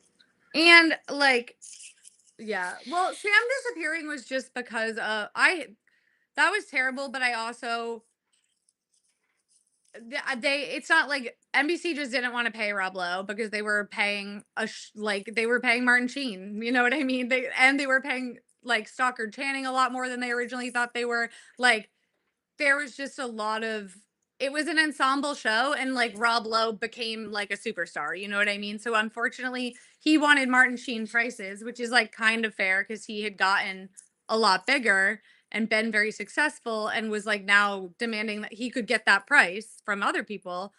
But they were like, we don't have the budget for 2 Martin Sheens when there's like 14 other actors on the show. But the other thing was like, the other thing was Sam had no upward movement unless you were getting rid of Toby, right? He had no upward. Well, why didn't they? I think they should have made him a congressman. Like, if you're gonna do the stupid that, like, why have him lose and then just disappear forever? Have him be a congressman and he can pop up like twice a season. Sure, no, that would have been the right thing to do. But the other problem, of course, is that like Sorkin is not a normal human being, and so I think negotiating with Aaron Sorkin is, you know, right. But no, like that would have been the better outcome. But again, they even rescued that bullshit in season 7. Or just say he's a congressman, and even if he never shows up again, the door is like open. Well, I think they thought the door was open because they like never actually. Well, I guess not, because you're supposed to understand that he did lose. Yeah. Because of the conversation with Toby. Like, well, I feel like they set it up to where if he won and they didn't bring it up, that's a crazy plot hole. Right, exactly. And so, but like, I think the problem was that like, unless you're gonna give him Toby's job, like, you know. Oh, he should have. No, Sam does have it. It's the bar scene. It's the bar scene in San Diego. Or it's the bar scene in Orange County where Sam says to Toby, "I'm gonna lose, aren't I?" And Toby says, "Yes, but I'll be standing right behind you when it happens." Yeah. Like, that's the exit. Right. But why did there need to be like a full, Because I think for Sam, career-wise, like, you're right, he can't, but I'm like, have him it's not, I mean, a Democrat winning in Orange County is not that crazy compared to other. Well, in 2003 it was. Now, some shit's happened. But 2003 it was pretty crazy. They had a Republican senator from California. Okay, fine. A man from New Hampshire, but a professor. Obviously, they should have put a line of dialogue in saying, no. He was supposed to be promoted to special assistant, special counselor, to senior counselor, but then he never actually comes back. But that was what Toby says to get them so that people don't realize that he's not coming back when they swear Will in as deputy. But he never actually gets the title because. Or maybe we're just supposed to believe that he's like doing that and we just don't see him. No, what they should have just done is had Josh say to Donna, damn, that was a bad, was hoping Sam would have won that, But they didn't want to acknowledge him again. That's the problem. They just wanted to move on. They wanted that to be an exit, and then they could move, and they could. I think that they should have just made him a congressman and then just like never talked about it. Because they don't talk about Congress. So. Yeah, that would have been. Yeah, that would have been better. But I think the personal was frayed, and I think Rob Lowe sort of expected to be a bigger part of it. No, he doesn't go back to a law firm. He goes to a different law firm. He worked in New York. And then he gets engaged to a different girl. He ends up like right back where he starts, which is like my frustration with the Sam of it all. Yeah. I mean, yeah, no, that's the thing, is that they just they don't do anything interesting. It's just he moves back to California and is senior partner at a less prestigious firm than Gage Whitney. Right. He actually took a absolutely hilarious that Sam worked at Josh Lyman's father's firm. I know. They just said there's apparently one law firm in New York. But I get they did. There's just one firm. There's just one firm in New York. He's gonna go work in the White House. That's what would happen realistically in like real life. Post Josh winning, like Josh, he would be, because it can't be Toby, right? So he would make him comms director and make Lou deputy. Yeah, and that's the thing, is that that was the most realistic thing that they did in season 7. Is Josh very obviously was always going to be the guy who got the band back together, Right. Like he was always just going to, the idea that Toby, I never really understood the Toby Josh fight in season 6. That one I never got. Why did they have to have Josh of all people is his righteous indignation was so annoying to me, because I was like, Josh, you are the first person to fuck up to do something ultimately that will fuck you more in the end to get what you want in the moment. That is actually half of your personality. So I will say Toby resigning, Toby going out on his own is at least consistent with the sort of character that they drew for him of the guy who works the campaigns you're supposed to work, not the campaign that's gonna win, Yeah. And although having the astronaut brother die is pretty needless. Yeah. And I will say, I get why they did. This isn't necessarily a criticism, because it's you only have so much time. And I do think that they had to devote a lot of time to the campaign because they were showing a Vinnick POV, which I think was the right choice. But you have all of these brand new characters who we're you're trying to get us to care about. And so I understand why they can't be back at the White House that much. We're shipped. It's a season about the campaign. So I understand why they did it. But I wish there was more. There's a ton of Toby CJ exposition that I love in the beginning of that season. I wish there was a little bit more around like him leaving or because there's kind of just like one scene where she realizes and then that's it.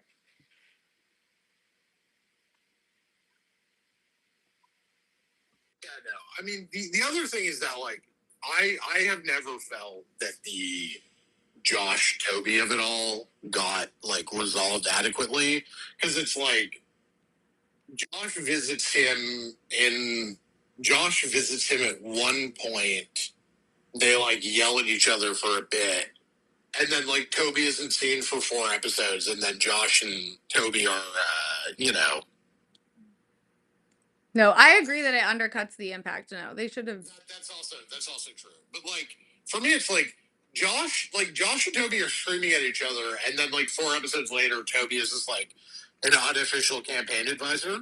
Yeah. Well, I think The it's fuck?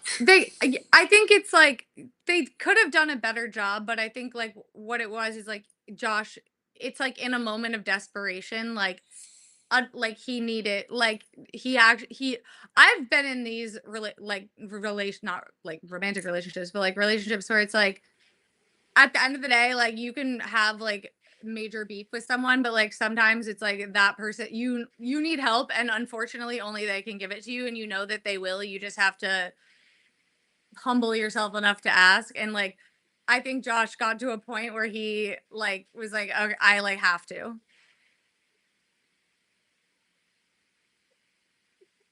It's clear Josh did not trust any of Santos's people Right. and barely trusted Lou. Yeah. I mean, yeah. I mean that was fun. That was good. Season 7 is more enjoyable than I I'm realized. a season 7 defender. It doesn't have the high points necessarily, but it does have the just like baseline watchability that the best of the West Wing has. Yeah. Okay, let's get into West Wing Hour. We'll have more time to talk about this stuff tomorrow after the race, Of obviously. course. We always got to do a West Wing corner. You know me. I love a good West Wing corner. Also, how excited are you for the race to be done at 8:30 in the morning? Bro. I mean, we could do a 3-hour live and you'd still be out of here by noon. I know we're ending now. It's only 2, which is better. Normally it's like 6:30. I'm like, damn, I spent my whole day yapping away. But all right. Talk to you tomorrow. Talk tomorrow. Bye. Bye. Bye, everyone on here.